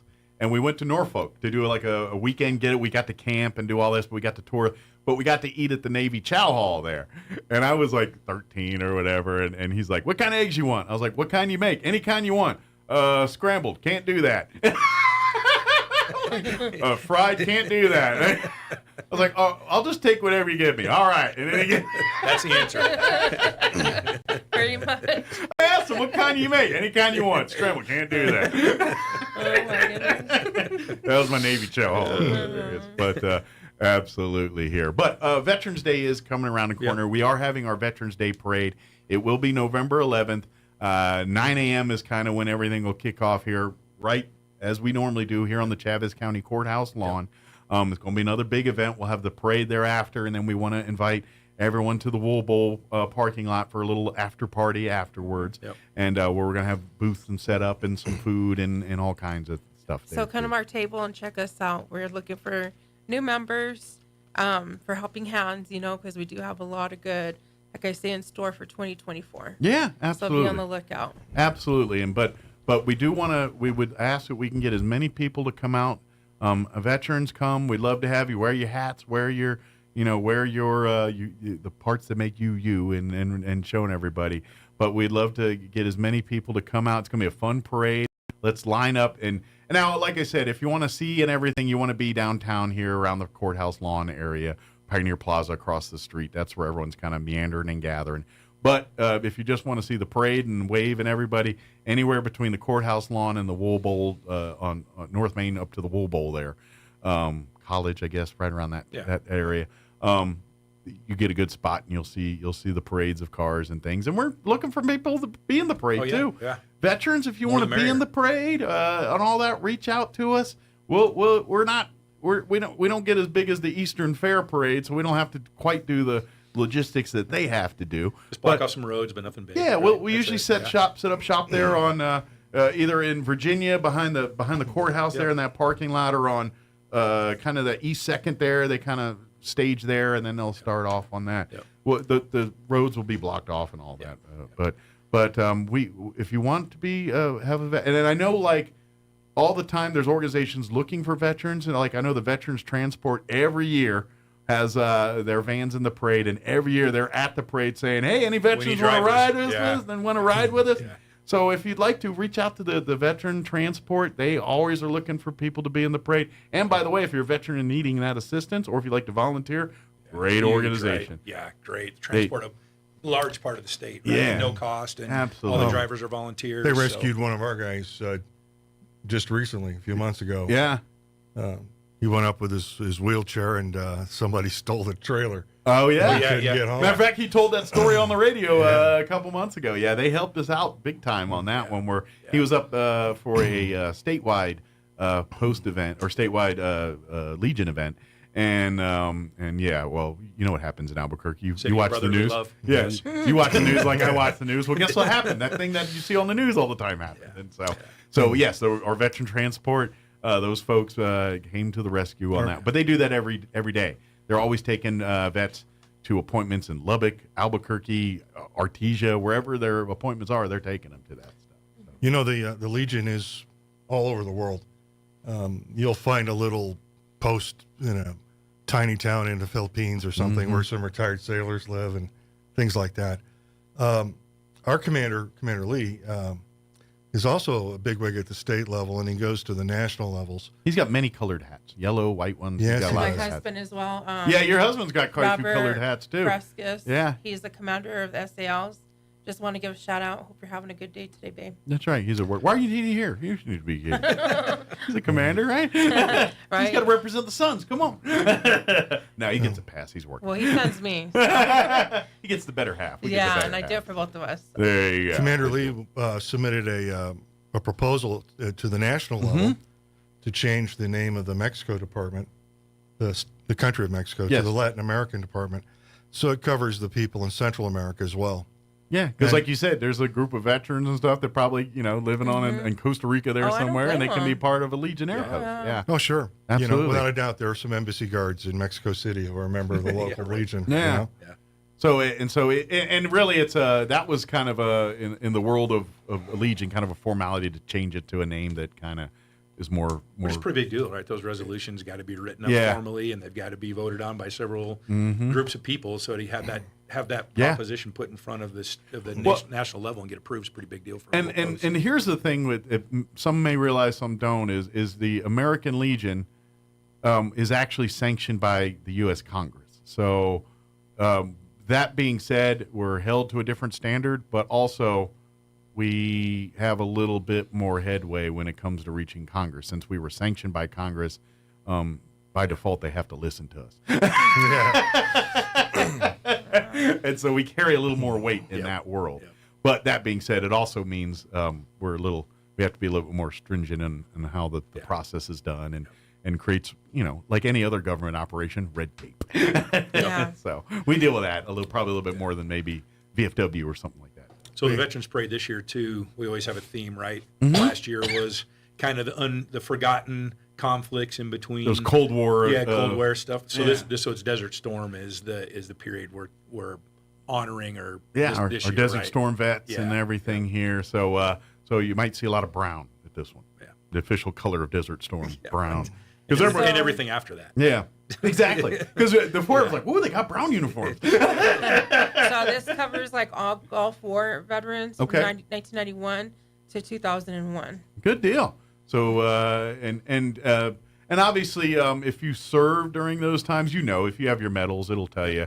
But you look at your DD-214s, it'll tell you what the medals you qualified for, and if you serve in a certain window, that regardless of whether you're in theater or not, you get recognized as a veteran of that campaign, because some way, shape, or form your mission served that role in some way, shape, or form. Yep. Whether it was here in the States or in the desert.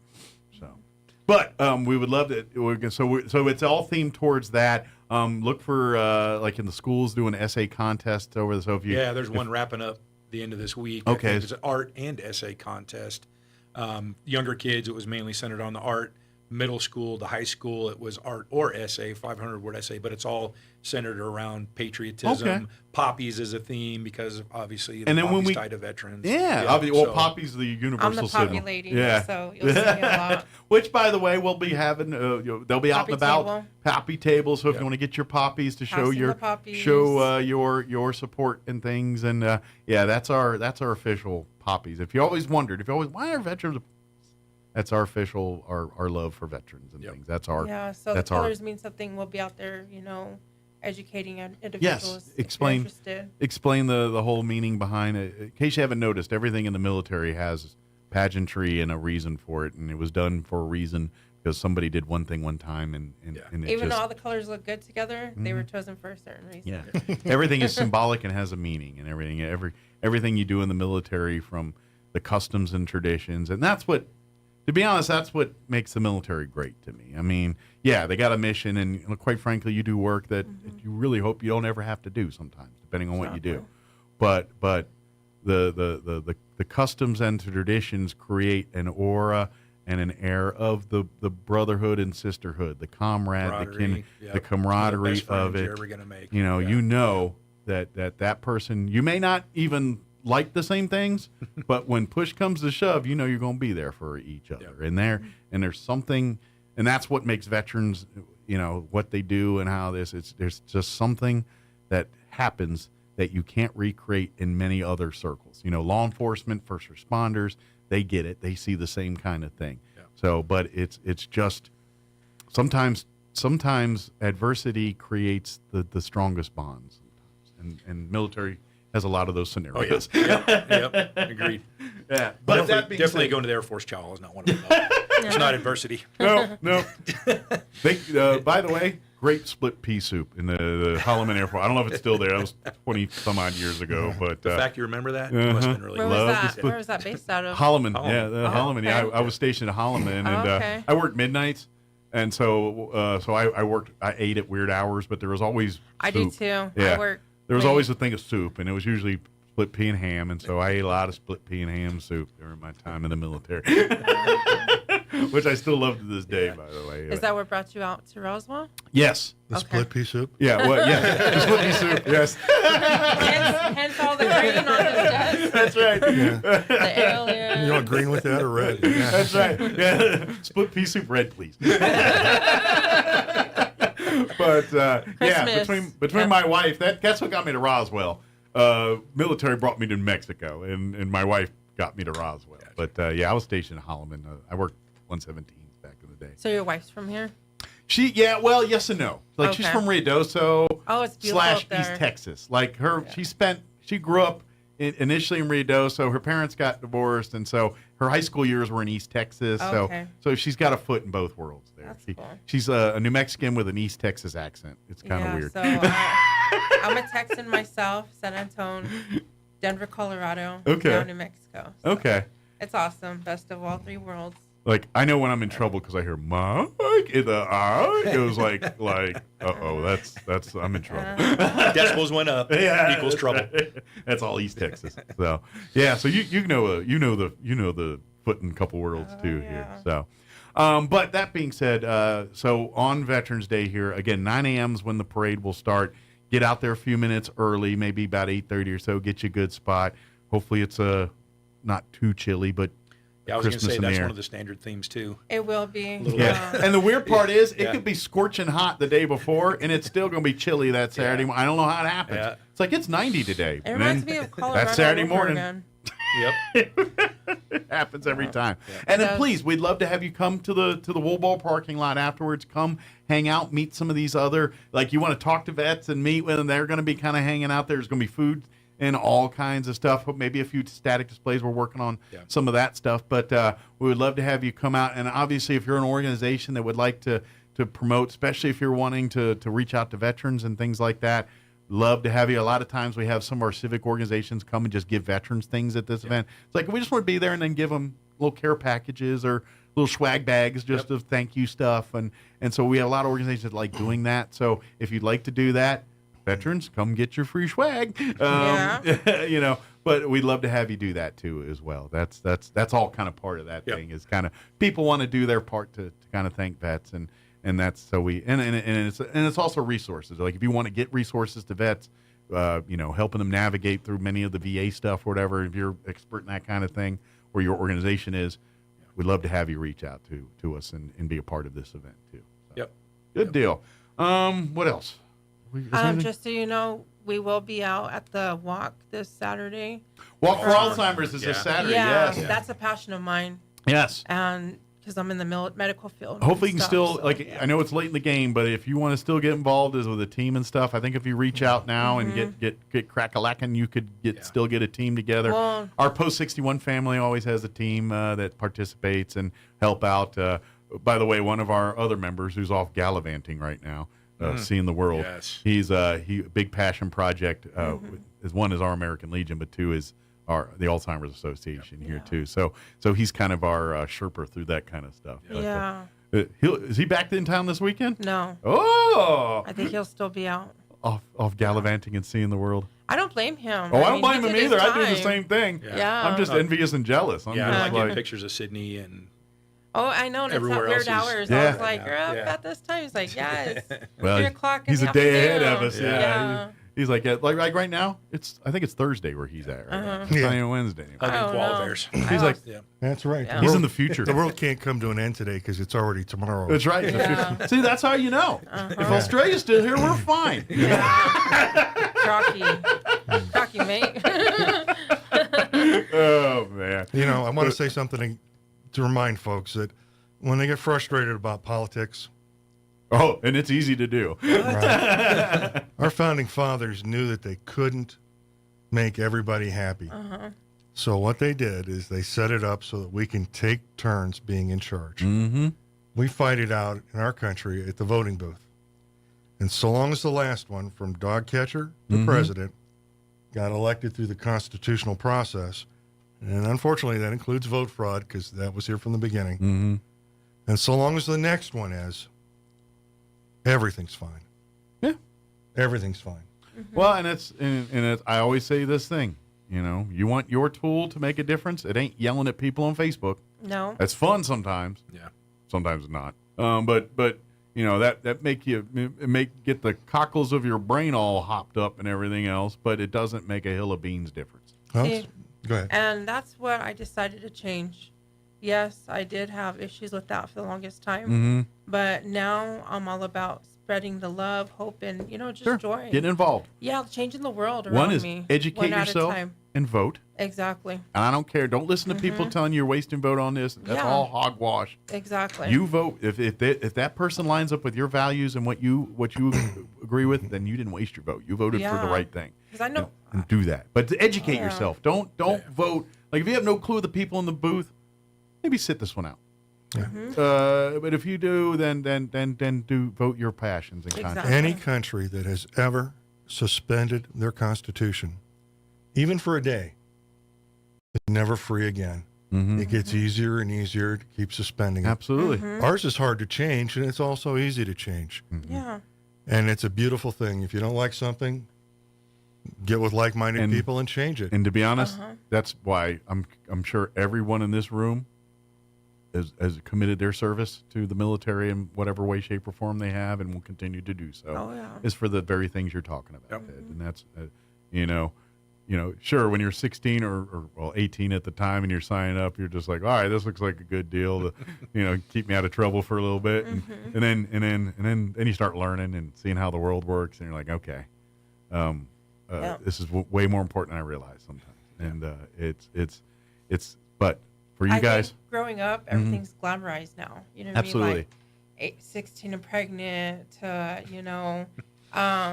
life, and it's not like that. It's Sure. not peaches and cream all And the look, time. it's not, and I get it. Sure, we want to learn from our mistakes and make better and move on, but we don't want to celebrate them either. Yeah. You know what I mean? It's Oh, like we don't yeah. need to celebrate our mistakes, but at the same time, we don't need to make them define us who we are either. And so Exactly. we got to find that happy medium. It's like, all right, it's not the end of the world. We'll move on, but at the same time, we don't need to celebrate it like, whatever that problem is. But that's something we as people have to kind of learn. We are so fortunate. But so many countries, the armed forces selects the president. Wow. Yeah. Doesn't happen here, and it's not going to. Well, people don't realize how good we have it till you go to other places. And I say that, and I know it's cliche, but if anybody knows it better than anybody else, it's usually a veteran. Because they've been to these places. I've sat in Kuwait. I've sat in these places. I see how the people live. I see how things are going. It is not the same as here, and is not nearly as free as what it's different. And everyone, and we live in a polarizing world, and there's a lot going on, and it's very confusing and everything else. But trust me, you do the right thing. You do you take care of you vote, and you're going to be fine. You do the right things, and you can handle the bad things. That's how. It's not always easy. It's not always going to be simple at all. It may cause pain in some point or another, but doing the right thing is never the wrong thing to do on this stuff. And voting with with what you believe is right, doing and standing up for the things that you believe in, that's what you need to do. And we come a time in this world where if you're passionate about something, you better do something about it, or it's going away. Oh, yeah.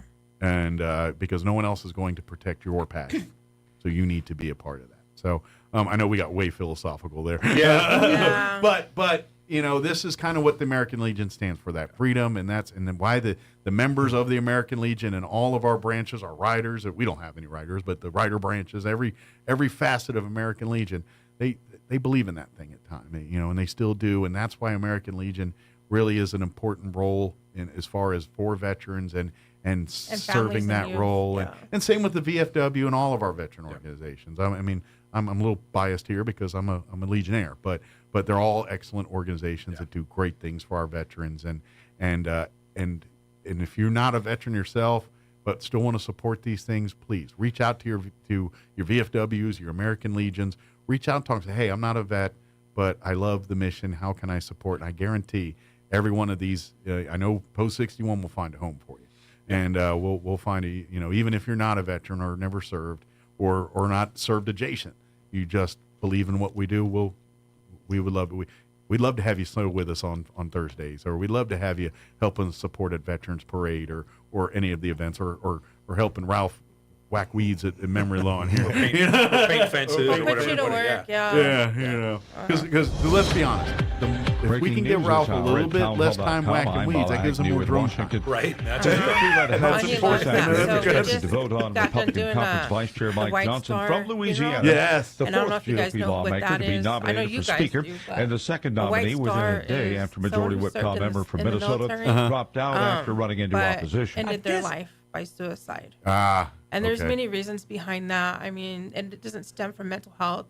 The individual was probably suffering. Gotcha. You know, with the physical illness and things like got that. it. I just realized it's 10 o'clock. That's what it I got so lined up, I looked up and said, oh, dang, it's 10 So we o'clock. did services for an individual up in Capitan, and then his wife invited us to do a cowboy luncheon last weekend. Okay. Which entailed a ride on the Yeah. horses. And we got drone time out there. So it was me, Ralph, and my husband. Nice. That were invited. And then we got to present a plaque to her for her husband and her. And that's the cool part about American Her Legion, dad, when you get yeah. to meet those people and hear Oh, those yeah. stories I and mean, all her, that. we just so. connected like spiritually. Yeah, that's good. And stuff. Well, now you probably got a friend for life now. So. Yeah, and then. Well, we got to go. Okay. I'm officially cutting into other people's time now. Oh, if you have okay. any questions about anything we talked about, www.roswelllegion.org will take you to the website.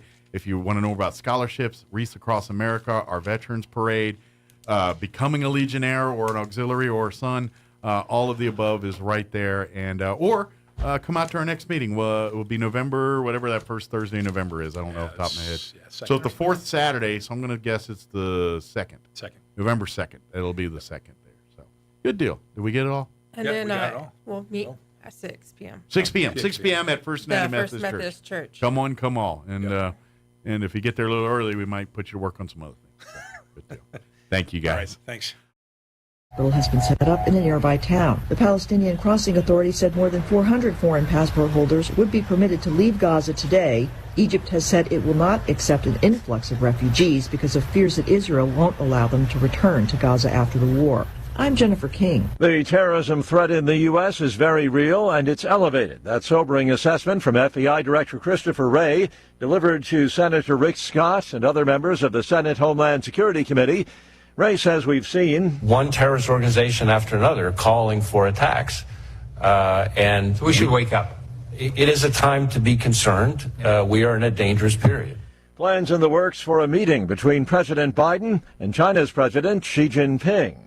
A senior administration official says Washington and Beijing have an agreement in principle for the two leaders to meet in San Francisco in mid-November. But important details still need to be hammered out. Separately, White House Press Secretary Karine Jean-Pierre said the presidents are aiming to have a constructive conversation when they attend a global summit in California in a couple of weeks. White House correspondent Greg Clugston. Kentucky Governor Andy Beshear says at least one of two workers trapped at a collapsed coal preparation plant in eastern Kentucky has died.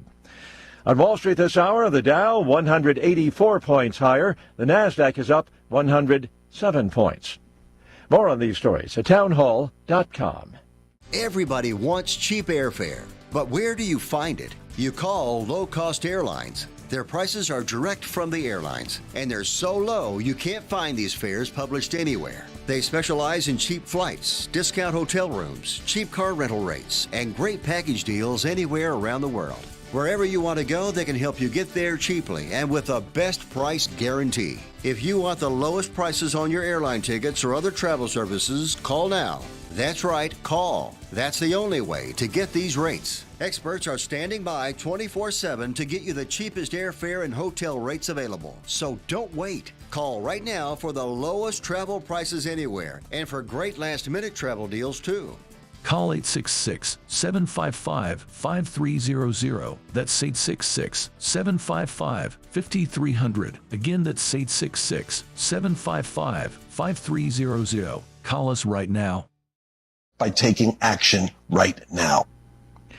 North Korea has likely sent more than 1 million artillery shells to Russia since August to help fuel Vladimir Putin's war in Ukraine. The claim is from a lawmaker who attended a closed-door audit meeting with South Korea's top spy agency. The North and Russia have been actively boosting the visibility of their partnership in the face of separate, deepening confrontations with the US. Their diplomacy has triggered concerns about an arms arrangement in which North Korea supplies Russia with badly needed munitions in exchange for advanced Russian technologies that would strengthen Kim Jong-un's nuclear-armed military. I'm Charles de Ledesma. Britain's King Charles has visited a war cemetery in Nairobi, laying a wreath in honor of Kenyans who fought alongside the British in 2 world wars. Yesterday, he expressed great sorrow for the violence of the colonial era. News and analysis, townhall.com. The Supreme Court wrestling with the question of whether public officials can bar critics from their social media accounts. The justices heard arguments Tuesday in 2 cases involving lawsuits filed by people who were blocked after leaving critical comments on social media accounts belonging to school board members in Southern California and a city manager in Port Huron, Michigan, northeast of Detroit. The cases forced the court to deal with the competing free speech rights of public officials and their constituents, and all in a rapidly evolving virtual world. It was not clear where the court would land. Keith Peters reporting. Employers posted 9.6 million job openings in September, up from 9.5 million in August, a sign the U.S. job market is resilient in the face of higher interest rates. Layoffs fell, and the number of people quitting their jobs, a sign of confidence that they can find better pay elsewhere, was virtually unchanged. More on these stories at townhall.com.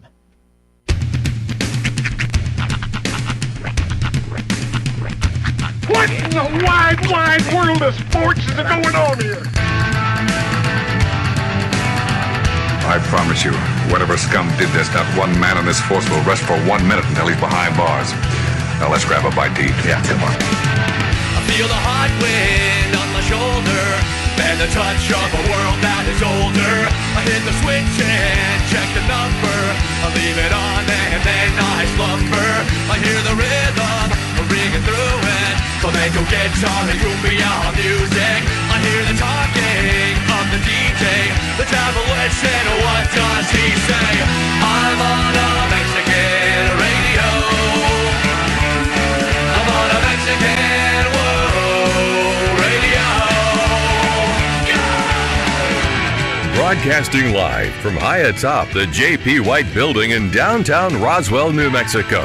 It's Mornings with Mike Winters on 106.5 Roswell's Talk FM. Is that what I sound like when I talk? Now, here's your host, Mike Winters.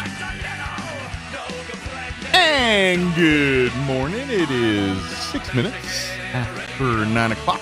Welcome to hour number 3 of Mornings with Mike Winters, right here on 106.5 Roswell's Talk FM. Happy Wednesday. Yes. It is a sweet, sunny, and darn near perfect weather. I would say, yeah, we've hit that sweet spot of 60s, 70s. Yeah, high today's 62. Long sleeve tee, thin jacket weather. Then we're going to be 78 tomorrow, and then we're going to be back in 80s, and we're going to complain it's too hot. But it ain't going to be. Just remember, a couple months ago it was 106. So we'll take this. Every day of the week. Yeah. And although I would, if we could put in request, he's a rainstorm here or there. Yeah, every now and again. But I'm kind of enjoying the peaceful weather. Yeah. Just where there's not everybody always finds something to complain about every type of weather. It's it's cloudy. It's where's the sun? It's too sunny. Where are any clouds? This is perfect. A little bit of sun. It's cool out. A slight breeze.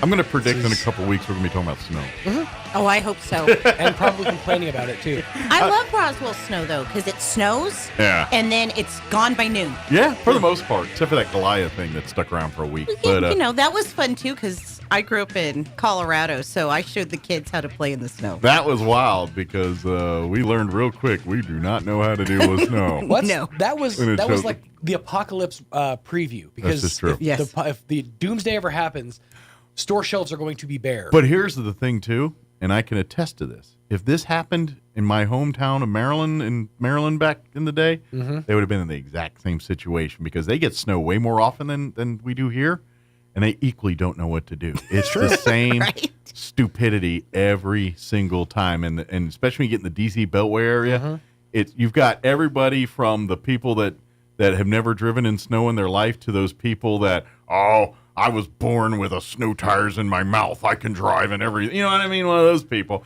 And so they all get on the Beltway, and one's driving like it's, sunny and 70. The other clown shoes got their flashers on and going 2 miles an hour. And you're like, oh, my goodness. It's just a bag of idiots. And it's only 2 inches of snow. That's the other part. It's not a foot. If it was a foot, we'd all just be closed. It's more just that this area is woefully underprepared to deal with that kind of weather. I remember when I worked at another station, I was on the air, and I think I had made the point of, don't worry, folks, salters and scrapers have been sent out to take care of the roads. I got a call from DOT, like the guy was laughing. He's like, we don't have salters and scrapers. I think this is New York. It's like, what are you talking about? We live in the desert. Like, I'm just trying to put people at ease. Yeah, we got one guy with a bag of salt just doing this on the road. No, they'll dump sand. We got plenty of lots sand. of We'll sand, throw that all over the place. But yeah, it doesn't melt the snow like the salt does. Well, and I'll be honest, Texas is 10 times worse. Yeah. Because every time there's been any kind of snow and I've had to drive to Lubbock, I'm like, dude, do y'all even know what a snowplow is? Do you even understand? Like, you get on the loop there, which is like one of the main arteries in Lubbock, and it's days after the snow, and it looks like they haven't even touched it yet. Right. And I'm like, it wasn't for the ruts from the other cars, you wouldn't even know that they have people here, working on the roads. It was a hot mess, and I'm like, come on, I get it. You don't deal with this a lot, but come on, get some backhoes out here or something. Push the snow around. Get one. I know you don't have it all the time, but get one truck. There has other things that can push snow around that aren't designated snow plows. I thought the same thing when my parents first moved here in the late 90s. I was still in college. Yeah. And I was coming back. I was coming to visit them from Colorado. I got stuck in the Colorado Springs airport because it had snowed. Not quite to Goliath, but it snowed and shut down the city for a couple of days. And I was like, surely there's got to be one guy with a shovel. And my parents are like, no, there's not even one guy with a shovel. That was like 97, right? Yeah. I remember because there was a painting that hung, I think it was in our church. Kim Wiggins painted it years ago. That was Main Street and 2nd, and it was just that piled up snow. And it was, from that storm in 97. That was right after I moved here. We moved in 98. So it was right after my folks moved here. So I was in Alamogordo. So we drank a lot at the Colorado Springs Airport. Now I was stuck in Holloman Air Force Base. In 97, I was a Holloman. We 2-stripe airmen. Mike was ironing pleats into his clothes. Young, smart alecky Mike Winters. Making sure his shirts could stand up on their own. That's right. They did, too. I could have invested in the starch company there. Right. What's the cans? What's that brand? The white and the blue cans? I don't know. I've admitted this. Starch? Well, it's Starch Co. all I know is I had to buy cases of that stuff because that was. I've admitted this openly and proudly on this morning show. I have never used an iron in my entire life. I've ironed my underwear. I've touched one. My husband has ironed his socks. Yeah, I have too. Sucks. You spent time in the military. You've ironed underwear. He's a Marine. Yeah. Okay, well that makes sense. He irons everything, and I'm not allowed to fold or really? wash So anything he still does because I don't wash and fold things appropriately. And he's Wow. probably listening. But it is and your not. job. It is your job to cook, to clean, and to make sure that there's a fresh box of crayons sitting on the table when he gets pretty home from much. work, right? But I don't cook Dinner? or clean either. fair We enough. need a wife at our house because our wife is broken. Yeah, I haven't ironed anything since basic training. But yeah, I remember ironing my tidy whities to get them in a perfect little square, and I bet same with fresh socks. ironed underoos feels pretty good, or underpants feels pretty good. Well, no, because It's crisp, you know. Now, granted, these are not my personal choice in underwear. This was what the military issued, and that's what you wore during basic training. And it was, I'm pretty sure, the lowest, like the Fruit of the Loom room where they just have make them out of burlap. It don't matter. These are government issued. And so they give us these tiny whiteys. And by the end of basic training, they look like a battlefield flag. that just went through Gettysburg. It's got the patina of a wanted poster from the 1800s. It's just shredded. You're like, Looks there might burned be at one end. How did that happen? the complete brim of the pants are separated from the rest of it. Hey, it's just a hot but the mess. elastic's still good. It is. That's right. It is. It's stretched out a As little long bit. as the but- elastic's good, them still yeah. good underpants. Yeah, my PT gear and my underwear and socks and things from basic training barely made the basic training regime. It was destroyed. The only thing that survived that were my blues and my fatigues. Those lasted. Almost, actually, my blues, I wore mine because I was a flight line guy. I worked jets and I didn't wear blues. Yeah, so you were just wearing like work. Only time I wore blues grunt was gear. if I was in trouble or something like that. So or some stupid ceremony that some clown shoe decided to have. But but the rest of the time, so I got my blues in basic, and I never bought blues again because why would I? And I literally wore them 3 times my entire 4 or 5 years in the of the military. I was in The fatigue. outfit that I picture Mike in is basically the outfit that Forrest wears on the boat in Forrest Gump. Just white T-shirt, khaki pants, and that was shirt tucked into pants, and that was basically your look for the entirety of flight line work. Different colors, but I either wore a black or a brown T-shirt, depending on the day, and that was the authorized. And then my my BDU pants, which were camouflage, and then I have an overshirt, but that comes off as soon as I get to work. But only time you wear that is when you're coming into work and coming out, or if it's freezing and you need warmth. But but at Holloman, most of the time I get in and shirt comes off, goes on the rack, put on my reflective belt, which I lived in because I worked night shift. And It's a world heavyweight title, actually. I wish. So it was. Combat boots, fatigue pants, and a brown or black T-shirt. That was my official uniform for most of my military experience. There you go. Except for when I went to Kuwait, then I got brown and all across the board. It was. Well, yeah, you had to blend in with the sand. The DCU outfits. So I still got them boots and everything. Yeah, they're good boots, man. Yeah. I have both sets. I have my DCU boots and I have the combat boots I wore the last year or two in the military.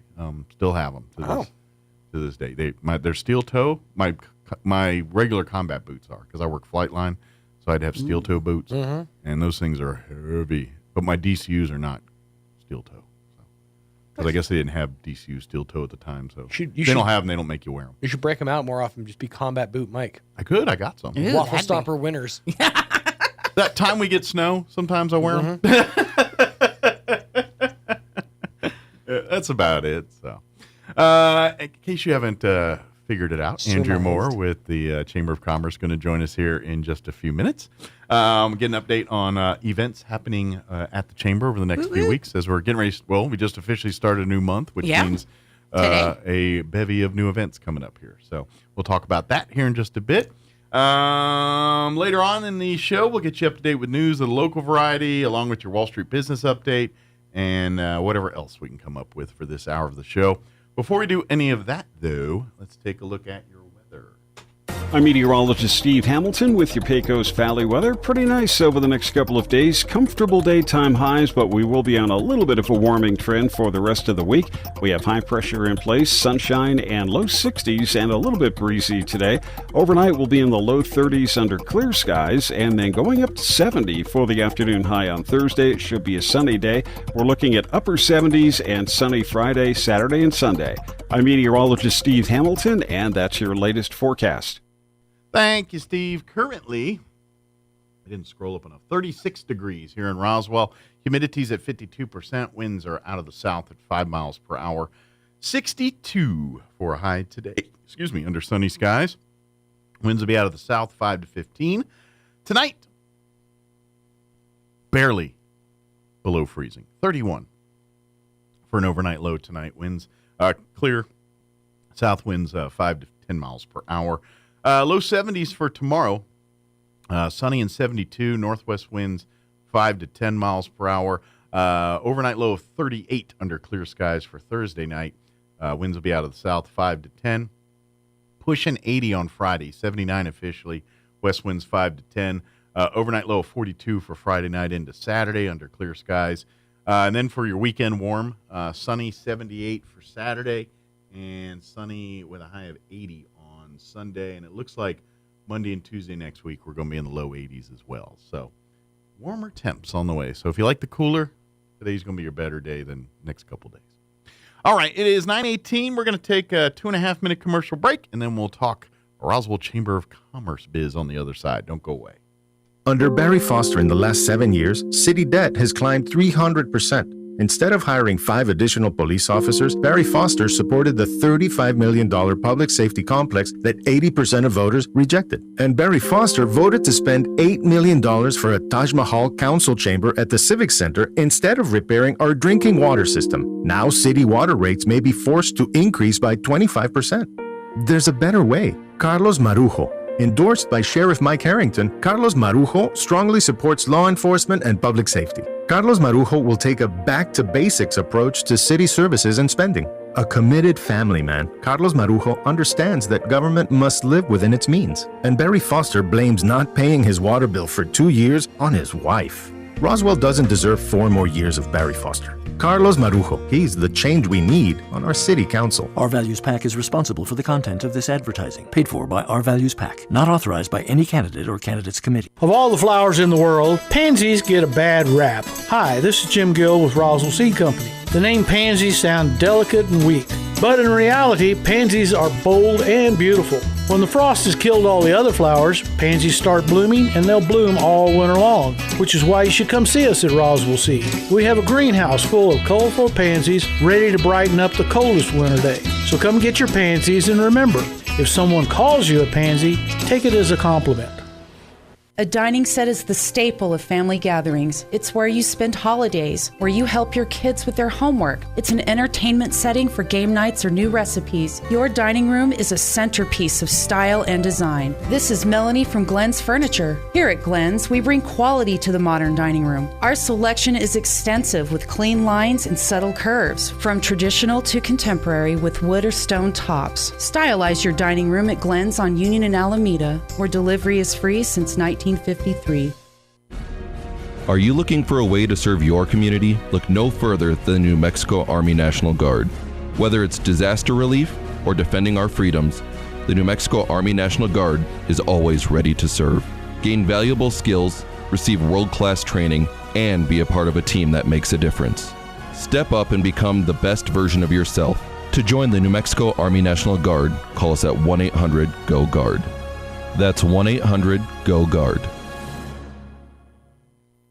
You can't hunt camels in Arizona, but you can buy them. They go for about $10 a pack. Here's Mike Winters.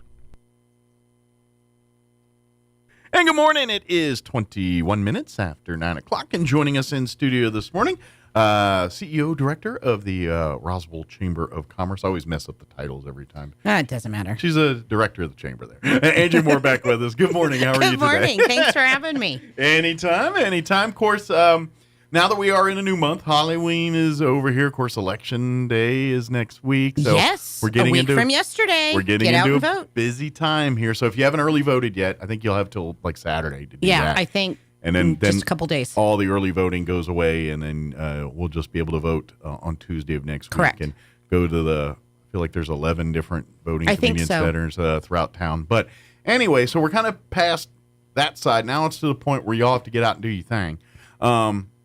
But that being said, the Chamber's got plenty of monthly events that are going Correct.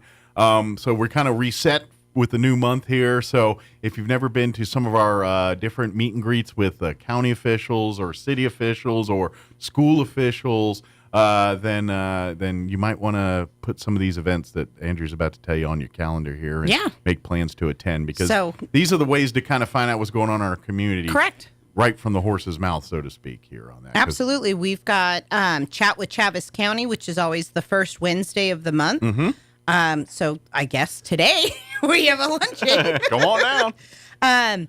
And then next week, we start on our Tuesday programming. Basically, if it's Tuesday, we're having a lunch. Something every Tuesday, just about, yeah. Yeah. So next week is we have rebranded our Good Morning Roswell. It's going to be Good Afternoon Roswell. So now you can sleep in and come in for lunch. Correct, Yeah. because we've just noticed that people don't want to get up at And that's super early in the morning and come have coffee. I mean, I have coffee and donuts at McDonald's Sure. for everybody. But I've noticed that since COVID, things have changed. And people have that's fine. schedules. People like their morning schedules busy. Yeah. They got a routine, and they, and And we're it gets totally off- cool with yeah. that because that's the whole purpose of these programs is for the community, not for me. Sure. So And that's the first Tuesday of every month. first Tuesday the first Tuesday of every month is good morning. Well, good afternoon, Yeah. Roswell. And so all of our lunches start at 11:30, and I try really hard to have everybody back in the office by 1. Yeah. But we do schedule 2-1 just in case that if we've got some really good conversations. Gives people a chance to talk. Well, because the second Tuesday of the month is our sheriff's social luncheon. And let me tell you, the last few months with the sheriff have been fantastic. In fact, in October, he brought some goodies. The sheriff's department has some new toys. They have gloves. So instead of tasers, because whenever you deploy a taser, you have to put a new cartridge, the cartridge in. and it's only got one shot. And Correct. That's pretty much Dunsky till you reload it. Yeah. Exactly. And those are actually very expensive. Not to mention if you got to hit them on skin. Yes. Like if you hit a coat, or especially we're getting colder months, the places they can actually shoot that and it actually is effective is less and less. Correct. So the sheriff's department has gloves. Yeah. Oh my gosh. I need some gloves for I ain't my gonna lie. kids. I feel like Darth Vader would walking around with those things. You know what I mean? And It's so, like, so the sheriff brought these gloves to show us how they work. Yeah. That you can charge them like you do your phone. You just plug them into a USB and charge them, and then you put them on. You turn them on, and they're kind of like a taser that they're not going to zap you if they touch you in your hair or your clothing. Okay. It does have to be direct skin, and it's not as heavy of a tase as a taser, but it's definitely attention getting. Gotcha. And so he did a demonstration on those. But like for example, it would be great in like say crowd control. That's if the exactly law enforcement's it. trying to get to an incident and there's a crowd of people and he needs people to get out of the way. He can easily just grab them on their hand and be like, "Hey, move!" Exactly. And they're like, "Whoa!" Just and tap, then he, tap, and tap, he can tap. get through. Or if they are pursuing somebody, if you've ever been in the fetal position and tried to pull somebody's arms, Yeah, now they can touch it. And it's very difficult to get their arms they out got the from under leverage. them. Yeah. But if they tap you with those gloves on the small of your back, all of a sudden you're a starfish, and it's very easy to apprehend. Yeah. And no one gets hurt or killed. by Exactly. doing And it. it's, so it's a great way to do that. it's less than lethal. Everybody gets to live another day and Exactly. and sort it out. So. And then his second toy he brought was a shield.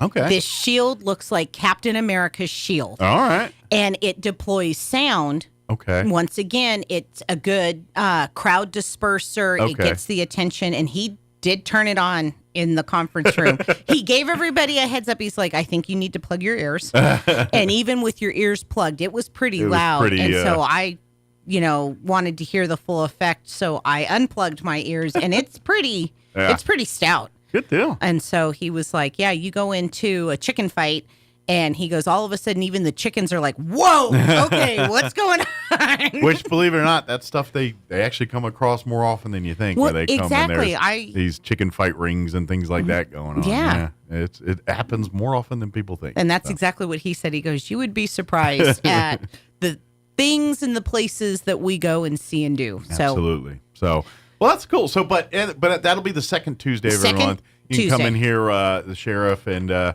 usually Charles is there, and maybe some of his sergeants. Correct. So you kind of usually get a chance to meet some of his new leadership, recruits, things like that. Yeah.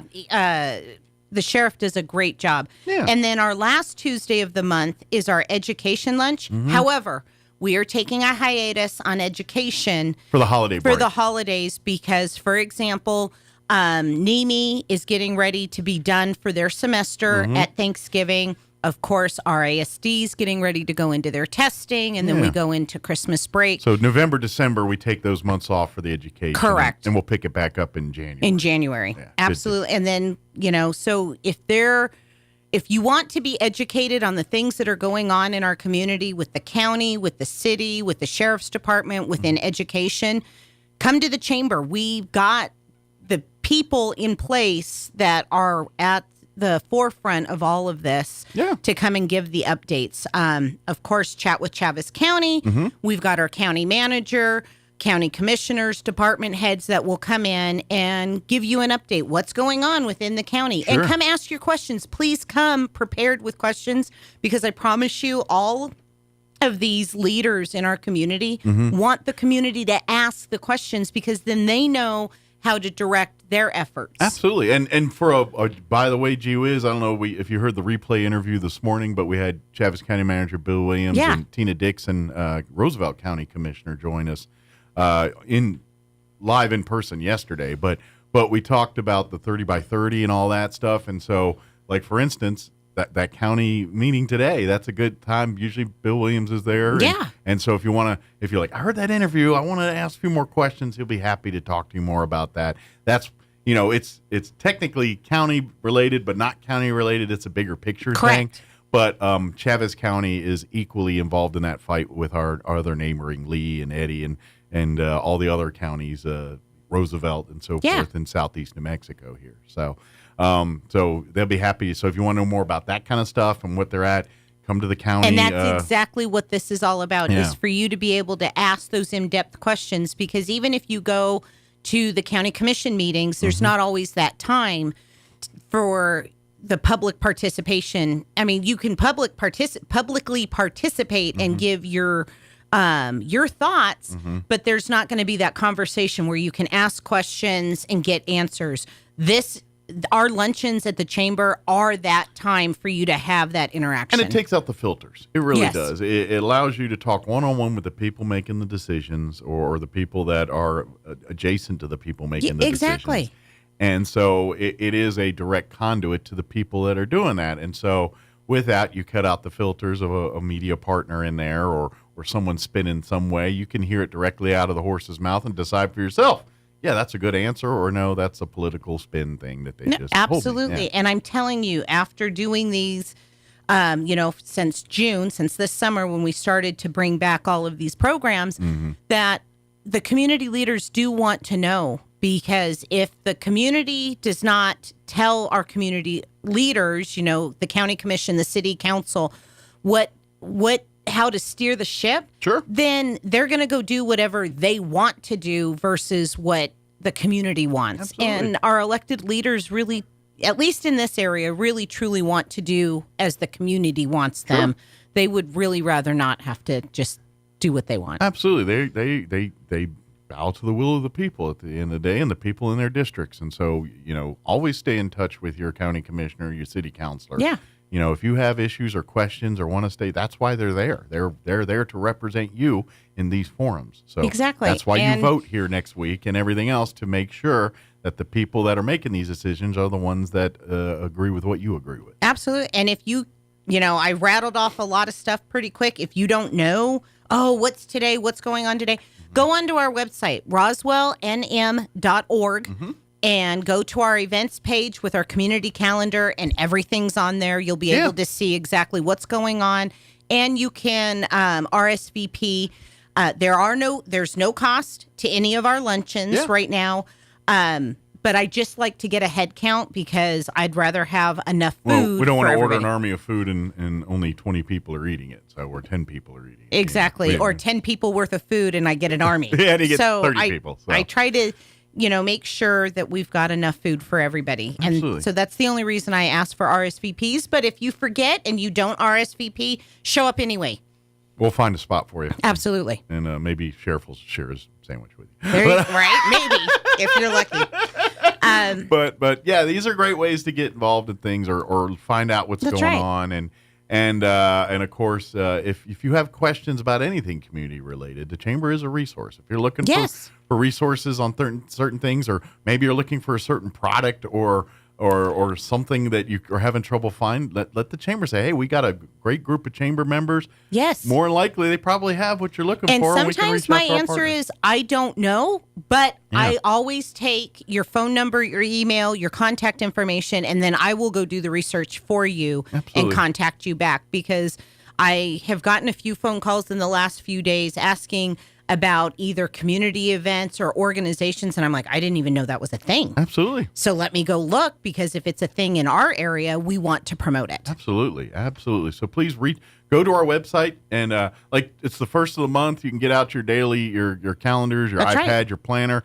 Go to our chamber website, and you can see the month of November, and you can start putting in, that's an event. Put that in my planner. Exactly. That's Absolutely. an event I want to do. Put in my calendar. And if you are a community member, and so if you can hear our voices, you are a community member. Absolutely. Contact us at the chamber for your events, and we'll get it on our community calendar, because that is one of the things that we do for the entire community, regardless of if you are a member or not. If you've got an event going on in the community, let me know, and we'll get it on our calendar. Absolutely. Because I want people to go to our calendar and go, oh my gosh, there's 15 things to do today. I need to choose. Absolutely. And of course, don't forget, we have our amazing red coats that are honestly the best. They're fantastic. The best part of the Roswell Chamber of Commerce. I at the end of think the, so. Absolutely. They are definitely the class of the organization.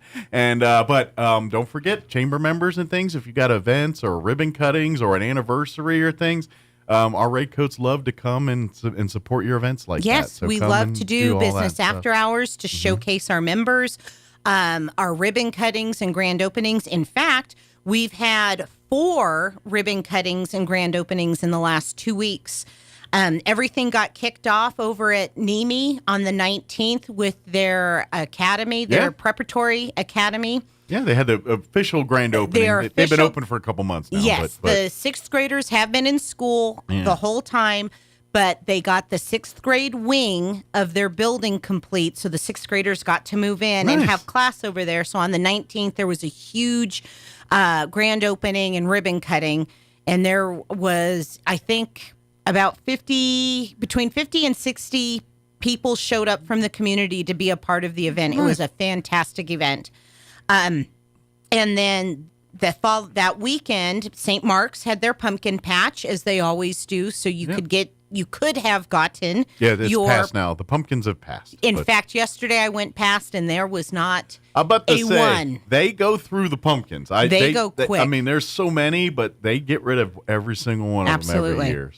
So they don't even have, like, I guess if you're looking for leftovers to feed deer or something near you. No, they didn't have nary a one. So, yeah. So. But that's a good idea, by the way. If you got friends that live out in the county and stuff and don't know what pumpkins, put out there. They'll feed the animals. Love that stuff. You know, I know my in-laws, they used to live up in Alto, and they lived kind of in the, Alto. It's very, very... Very rustic. Yeah, and so... Yeah, they had acres of land out there, so every year the pumpkins, they'd throw them up on a tree, and the deer would go eat them. Yeah. Or the elk. Yeah, it just exactly. happened every time, so. And then on the 24th, last week, Plateau had their big grand opening. They moved their sales office up north to what used to be the Washington Federal Bank building on Main Street. Yeah, I know what you're talking about. And it was another fantastic event. It was just wonderful.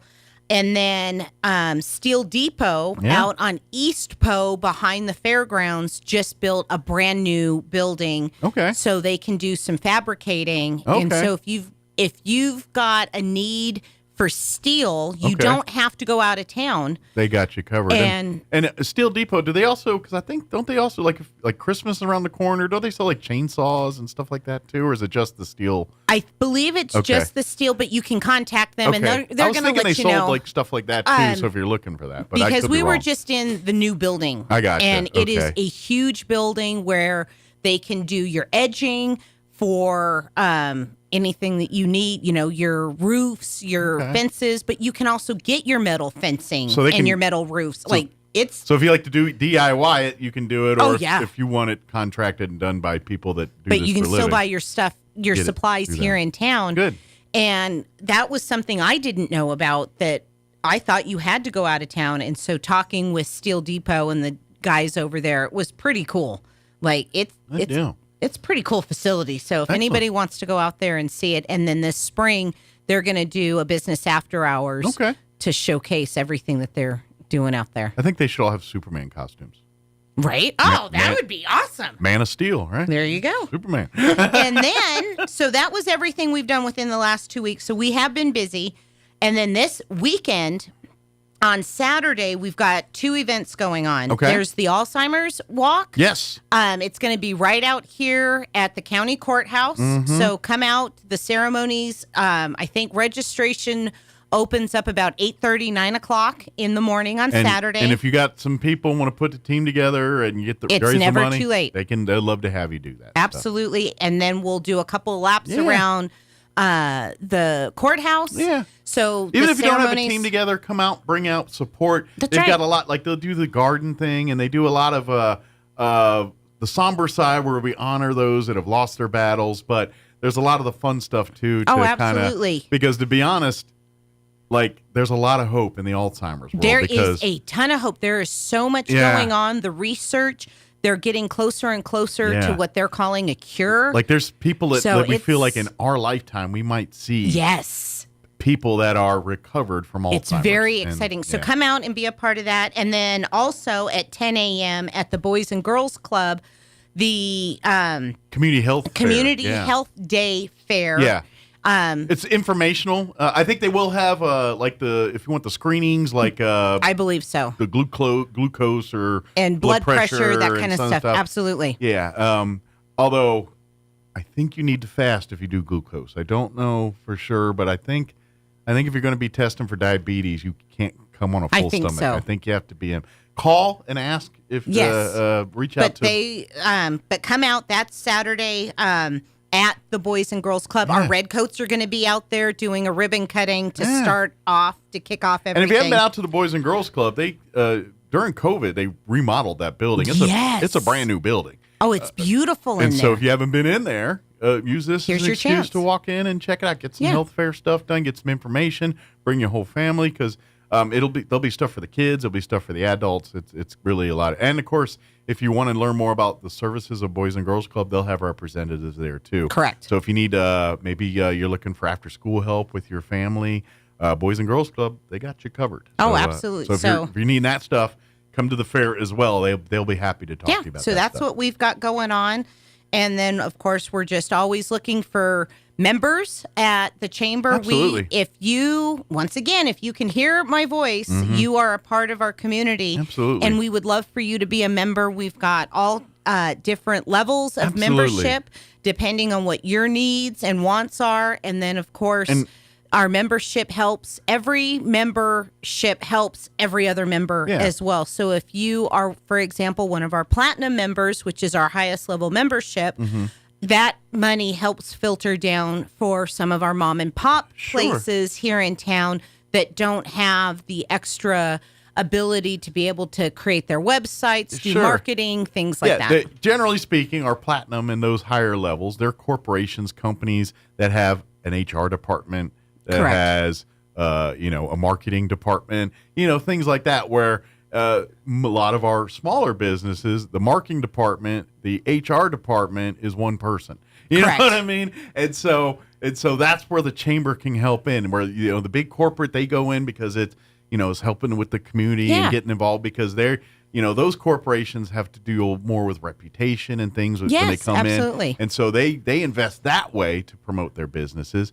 And the smaller businesses get the actual nuts and bolts dollars and things that we need to say, hey, I don't have $1,000 a month to spend on advertising, but through the chamber, I can use their resources and get my name out there. And it basically cost me what it cost me for a year to be a member at the chamber. Exactly. And all of that's part of that. And the different benefits that we offer to our members, regardless of if you are an entry level base package membership or a platinum member, is some of the things that we offer. We've got all of our social media that we can help advertise on. We do have our website.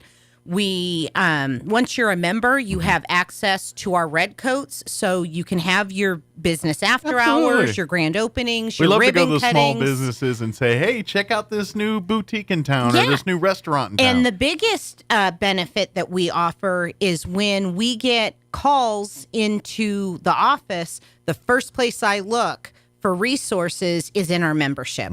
I don't Google. I mean, I do Google. I know how to do that stuff. But the first thing we do is we go into our membership database. And if you're a member, those are the people that we send out to when requested. Occasionally we need services ourselves, and so we look to our chamber members that provide those services. That's where we go first. Like, and then, for example, if I don't have a tree widget guy that is a member, then I will go Google or go to the phone book and see who's out there. But we go to our membership first. Absolutely. So please call or come by the chamber, reach out, or go to our website.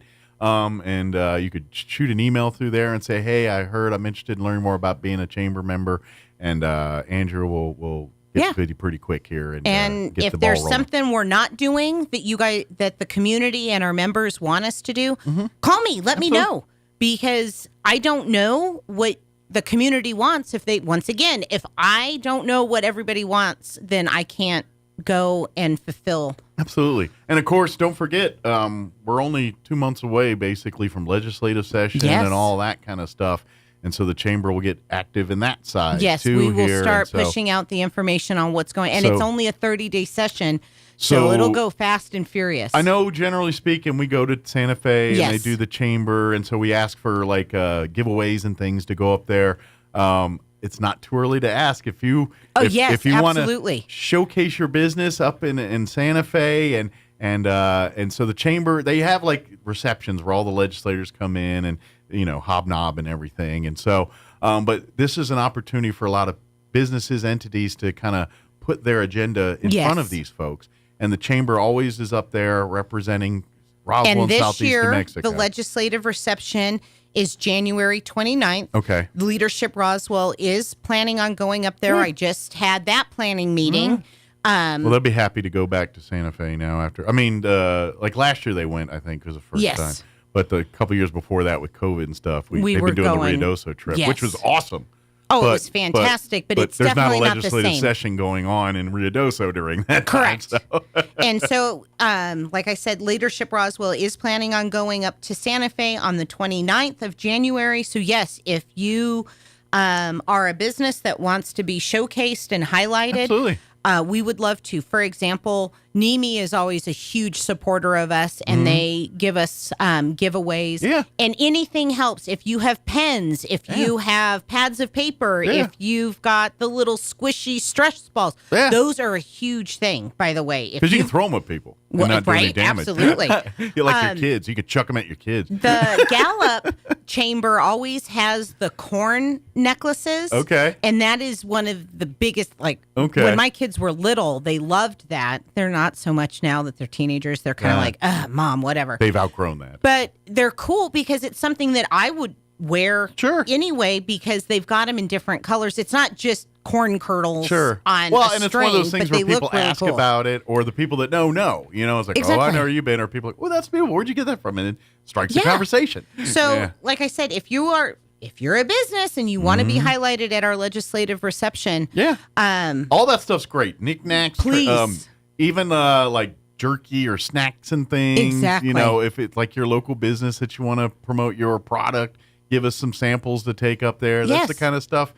Coffee or nuts always seem to be very, because the neck of woods we come from here, those kind of things seem to be very popular. Yeah, because I'm going to tell you right now, Alamogordo and south of us, all the pistachio farms are going to have their pistachios highlighted. So if you want to spotlight some of that Roswell stuff, reach out to Andrew. Let's do the Roswell pecans. Let's do, I could name off about 50 different businesses right now that I'm like, you guys have goodies. Well, I mean, some of our restaurants and candy places like that, or bakeries and stuff. And it doesn't have to be a large amount. Please, whatever you want to. Don't think, oh my gosh, well, I don't have 2,000, packets of pecans to give out.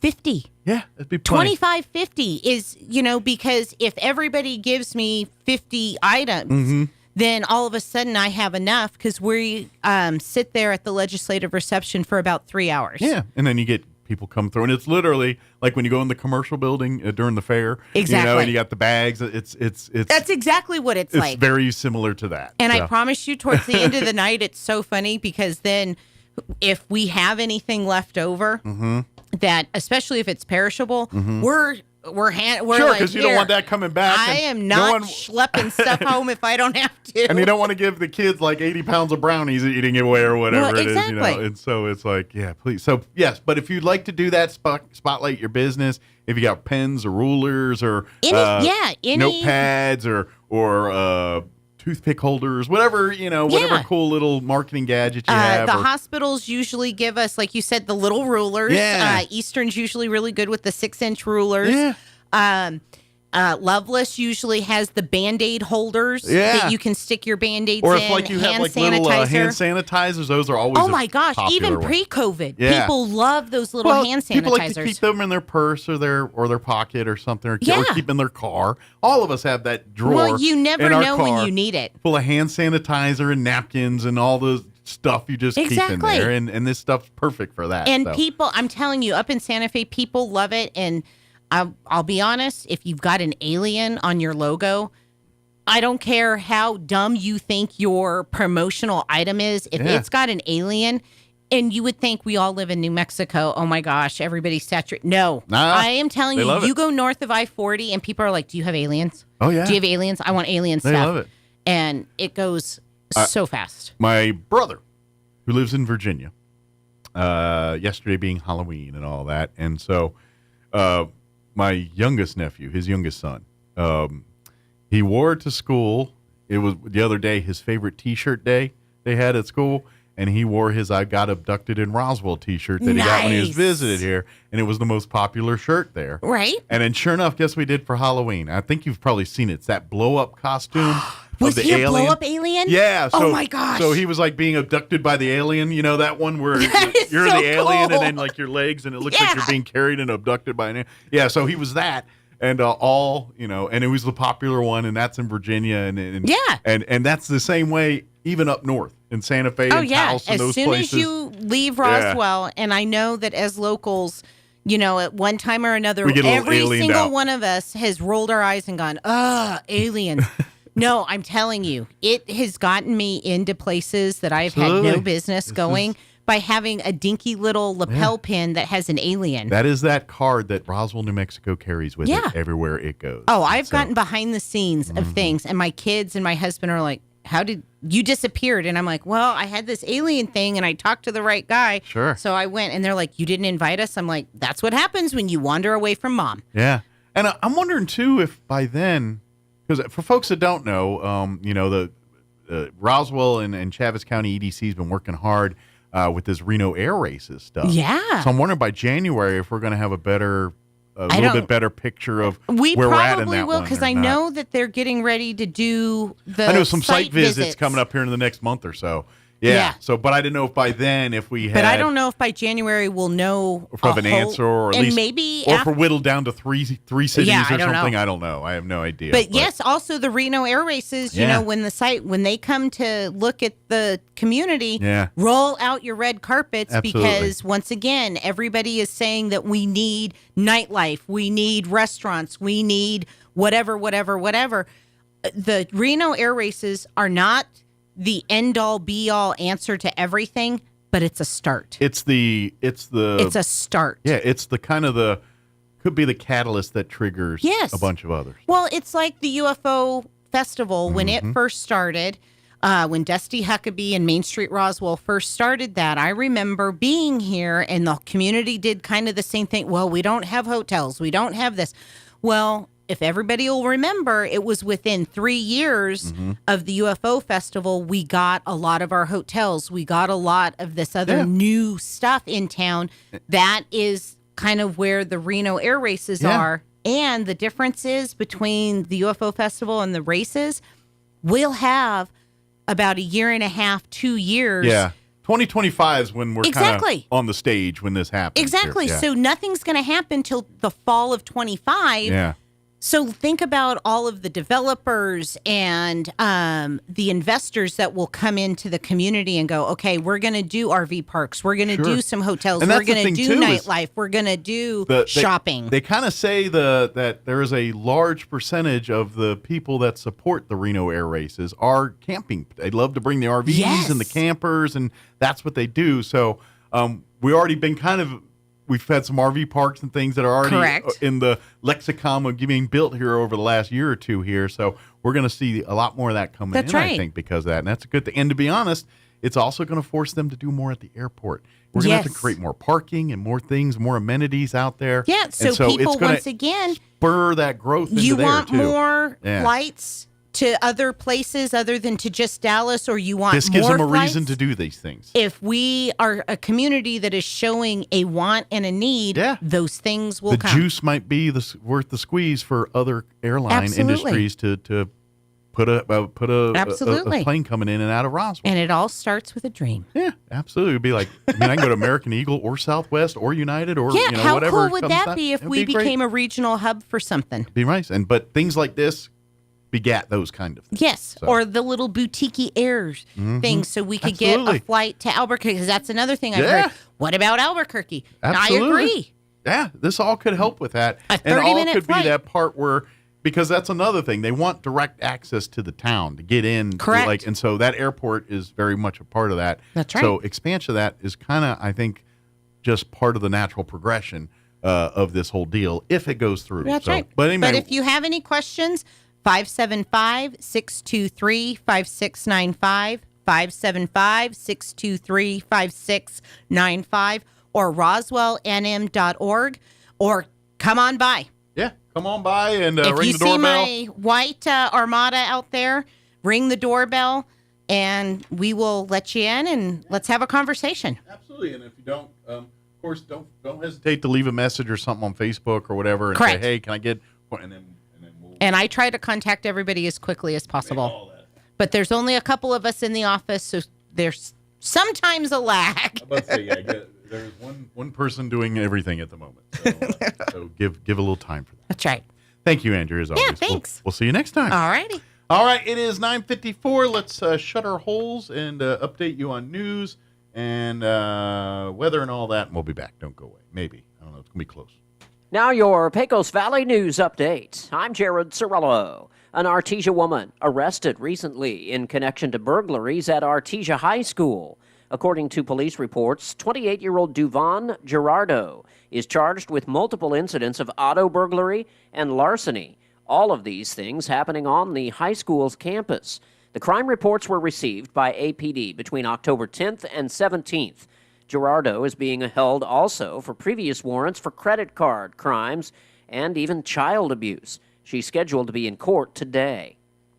The City of Roswell Solid Waste Department recently tried out a new program providing residents in specific neighborhoods a chance to get rid of bulky waste items. From October 26th through 29th, the City of Roswell provided the neighborhood around North Garden and LaFonda Avenue a roll-off dumpster, allowing folks to dispose of large items like furniture and appliances in the dumpster. This served as a trial run, as the city says it's considering offering the service in other neighborhoods in the future. You're up to date. I'm Jared Cirillo reporting. This is the Sean Hannity Morning Minute. France has already documented 819 latent anti-Semitic attacks since the war between Hamas and Israel began, since the terror group Hamas killed innocent Israelis and took them hostage.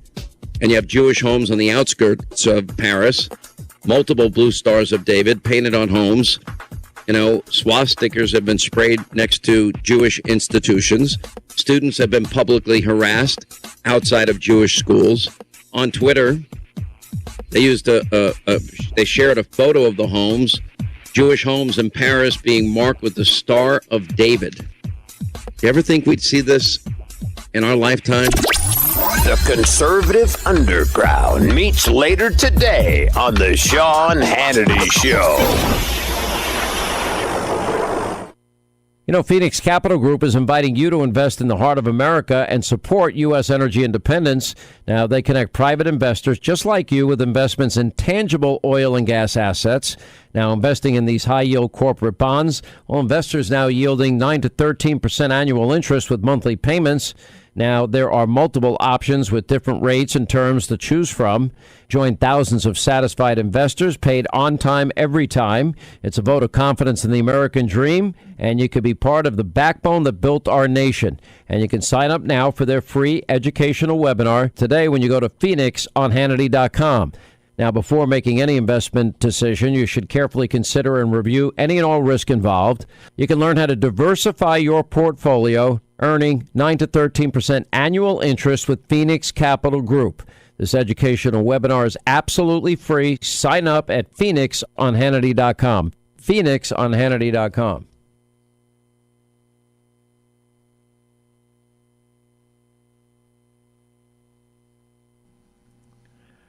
With the Wall Street Business Report, I'm Rich Thomason. For the first time in almost 2 years, the Fed set to keep its key short-term interest rate unchanged for a second straight policy meeting, the clearest sign yet that the Fed is edging closer to the end of its rate hike campaign.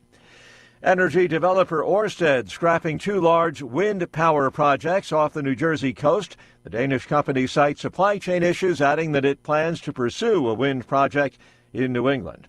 Employers posted 9.6 million job openings in September, up from 9.5 million in August, a sign the U.S. job market remains strong in the face of higher interest rates. Layoffs fell, and the number of Americans quitting their jobs, a sign of confidence that they can find better pay elsewhere, was virtually unchanged. Wall Street stocks have been drifting so far as the market awaits word from the Fed on interest rates. Oil prices on the rise once again. For the Wall Street Business Report, I'm Rich Thomason. Of all the flowers in the world, pansies get a bad rap. Hi, this is Jim Gill with Roswell Seed Company. The name pansies sound delicate and weak, but in reality, pansies are bold and beautiful. When the frost has killed all the other flowers, pansies start blooming, and they'll bloom all winter long, which is why you should come see us at Roswell Seed. We have a greenhouse full of colorful pansies ready to brighten up the coldest winter day. So come get your pansies, and remember, if someone calls you a pansy, take it as a compliment. Knowledge is the power to see more, do more, and be more. As one of the most affordable universities in the Southwest, Eastern New Mexico University has helped thousands of people like you earn a degree. Spring 2024 at ENMU is the perfect time to get started with affordable tuition, great scholarships, and a wide range of in-person or online classes. Learn your power. Apply today for spring 2024 at enmu.edu. Eastern New Mexico University. Student success. That's what we're about. On air and online, this is Roswell's home for talk radio. KEND Roswell.